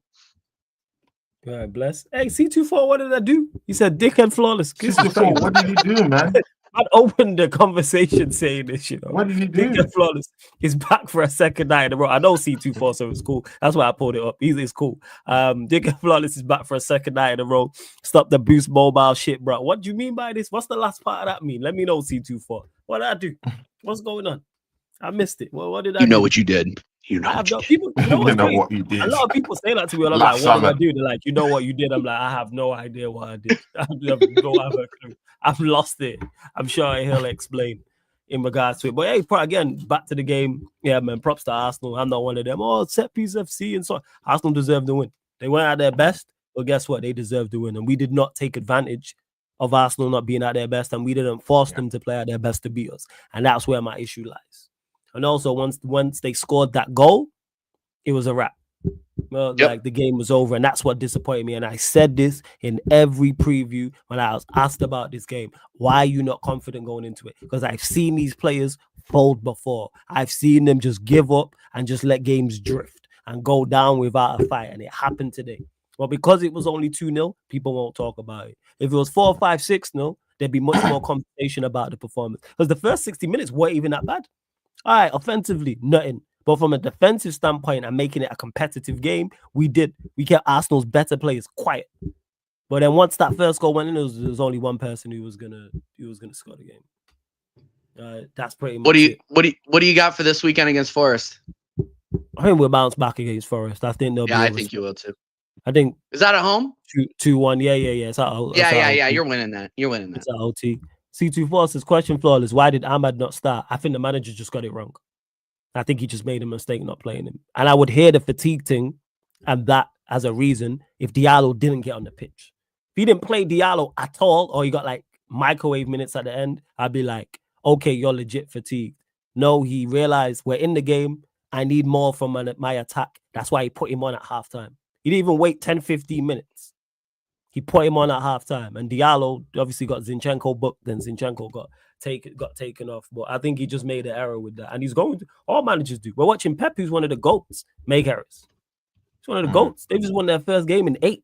I don't take away from Pep. If Vader's on here, if Vader's on here criticizing Pep, does that mean he thinks, oh, Pep's terrible, he wants Pep? No, we just like, we haven't won in 8. You're doing something wrong. But Pep's still one of the GOATs. All right, that's it. We're watching Ancelotti at Madrid make mistakes. Ancelotti, one of the GOATs. You think Real Madrid fans ain't criticizing him? And fairly said, and rightfully so as well. You know what you did, flawless, as the saying goes, what's understood doesn't need to be said. It's not understood, though. That's the craziest part. I don't even know what. No. Here's the thing. Nobody's asking if you understand. We understand. Nobody gives a shit if you understand. That's the deal. You don't equate into this at all, flawless. So the sooner you get that, the sooner we can just keep it stepping and you can get over to your playback and start watching some basketball, bro. This is crazy. You ain't the first person to say that to me. That's the baddest part, That sounds hella familiar. Maybe it is me. He said, stop encouraging Tony, bro. I can't stop laughing. I'm not encouraging him. I'm just asking. I'm just getting his thoughts. Tony gonna be Tony. He said he's Tony here on Sarcasm City TV. He's Tony on Tony Claude Gunner TV. When he's on TJ Warren TV, he's Tony. He's Tony. He's Tony. Like, Tony gonna be Tony. You don't need no encouragement. You know what I'm saying? Like, you don't need that. He said there, he literally grabbed his bottle and said, I am drinking the Kool-Aid. Himself. Bro, man. Willingly, the stars are back aligning. I'm with it, man. I will be here if the stars realign or they don't realign. Just saying. And if Arsenal win the league title or don't win the league title, well, we move. I think that's pretty much it. Oh yeah, that's pretty much it. Yeah. 1 second, because I don't think by our next show, I just check your fixtures. You lot would have played in Europe. So TJ, we're playing in Europe. We're playing in Europe. Playing at home to Monaco. Yeah, actually, home to Monaco. TJ, scoreline prediction for that, please. Oh, how are Monaco doing? Aren't they second in the French league right now? I'll tell you now. No, third. They're third in the French league. We're playing at home. And look, I haven't watched Monaco. I don't watch the French league, but we should be beating these players. We should be beating these teams at home. Period. End of story. I'll go 2-0. 2-0 Arsenal. We need to lock up the play-ins. We need to lock in the play-in spot. Period. So, are you telling me, Tony, play at home to Monaco, which would all pretty much confirm you lot at least finishing in the top 24?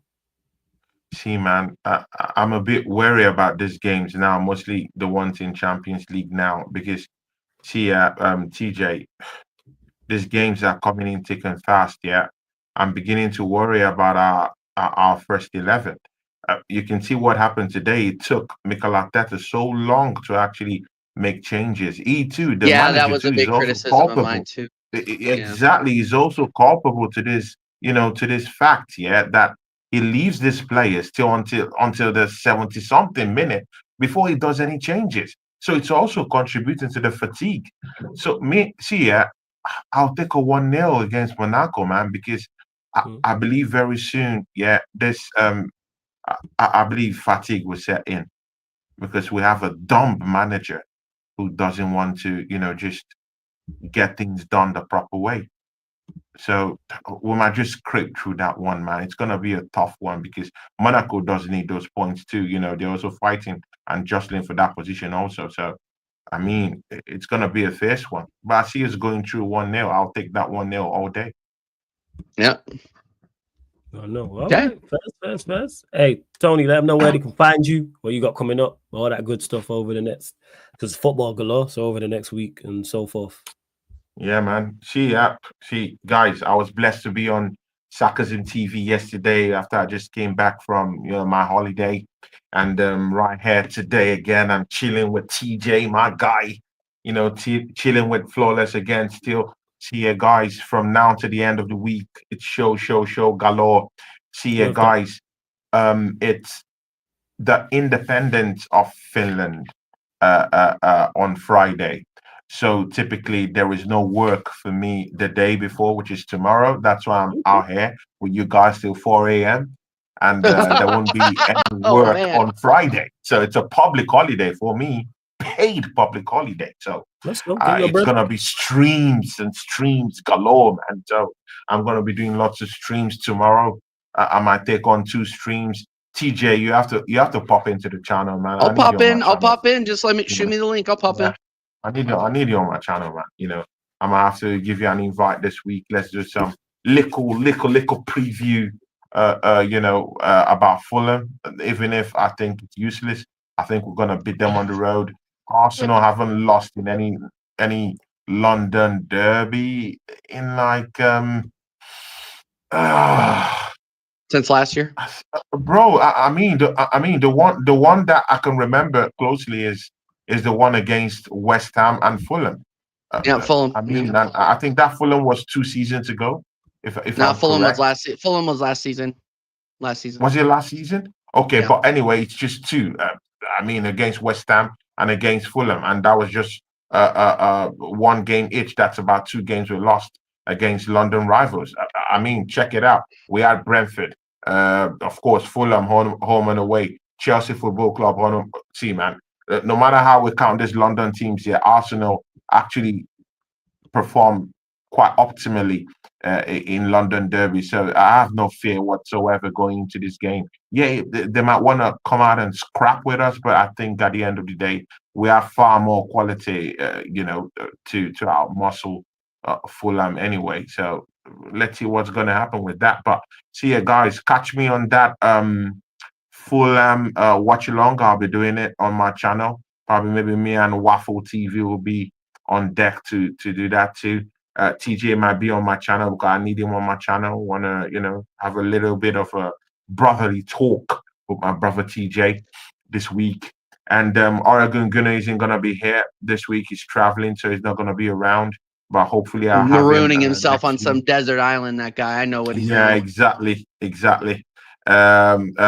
Josh True Gunnar will be back on the channel this week. I'll be having a show with him. We'll just be chatting about what's going on with Arsenal, our win against Manchester United, and of course going further Fulham, and of course that crunch game against Monaco in the Champions League. Josh True Gunnar is, he loves this European night quite well. So, I want him down at the channel to just continue our show and talk about the chances of Monaco actually beating us, or we beating Monaco and actually clinching that, that ticket of automatic qualification to the next round of the Champions League. How about that? So, guys, catch me 3 shows, me, TJ, me and Waffle TV, me and Josh True Gunnar live. There we go. Tony Clark Gunnar TV, people. Tony Clark Gunnar TV. Subscribe to that channel, guys. See, guys, even if you don't like me, if you hate me, there are many people in the chat, they don't like my face. They don't like the way I walk. They don't like the way I talk. But see, guys, just come and support me. It doesn't matter. Yeah? You can hate me all you want. I don't care, man. See, guys, I'm seasoned. Make sure you subscribe. Hate me on my channel. Hey, subscribe to my channel and come hate on me. I don't care, man. Just because you see me and Tony going back and forth, it don't mean nothing. Like, we still cool. It means we don't. Nah, that's family down there, man. Yeah, we now become family. We just argue. Like, it happens, people. That's all. But we peoples regardless. So subscribe to Tony Clark Gunnar TV. Make sure you subscribe to TJ Warren TV as well. TJ, let them know what you got coming up. All that good stuff as well. American Idiots on Friday. We got our boy Sheik coming back on the show. I need to talk more. I need to talk more to Sheik about Manchester United. Dal actually asked for Sheik to come on, so I asked Sheik, and he said he jumped at the chance. So I'm looking forward to that conversation with Sheik. Big up to Sheik. Thank you for making time for us, my guy. And then we will be doing a Fulham match review. I won't be doing a preview, but I'll be doing a match review after that with I'm sure with Dal, if we can catch him before he jumps on a plane.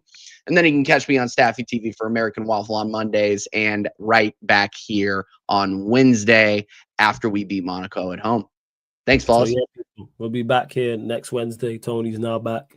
TJ will be back. So as always, so if this is your favorite show, people, I know this is a lot of you lot's favorite show. There's a playlist for it on the channel. So you click the playlist and all of the live streams we do of the United Arsenal podcast, Man United, gonna talk from the Arsenal podcast. You'll see it's every Wednesday, 11:30 p.m. UK time, people. But run up the likes whether you're watching this live right now, watching this back. Hit the subscribe button on the channel. Again, subscribe to TJ Warren TV. Subscribe to Tony Claude Gunner TV as well. And this show and all the other shows on the channel, apart from watch-alongs and the fan calling shows, are available on audio-only platforms, people. Spotify, iTunes, SoundCloud. So if you want to listen to this on Spotify, hit that follow button. Hit that notification bell. Like Tony said, you might not like his face. You might not like any of our faces. You might not want to see us. You might just want to hear us. So get over to the Spotify. You know what I'm saying? Hey, TJ, your wife likes your face. That's all that matters. Yeah, that is true. That's true. No, I've been told I have a face made for radio. That's what I've been told. That was a good one, man. That was a good one. As long as your wife don't think that you're good, don't worry about outside.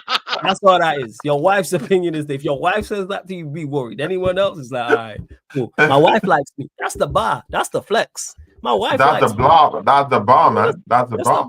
My wife likes that. That's the bar. She likes my face. Like that's what you have to the bar, bro. Yeah, Spotify hit us with the follow. I know everyone's doing Spotify wrapped up, so hit the follow button, hit the notification bell. If we're on your Spotify wrapped up, because I know they've got the podcast version as well that people put out. If you do, make sure you tag me, tag at Sarcasm City TV on any socials as well. So Spotify, iTunes, SoundCloud, etc. Let me see who is actually indeed live. I know someone's going to be live. These Arsenal lot going to be cloning.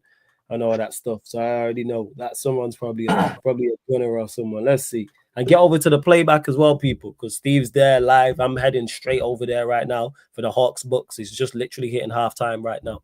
So NBA watch along over there.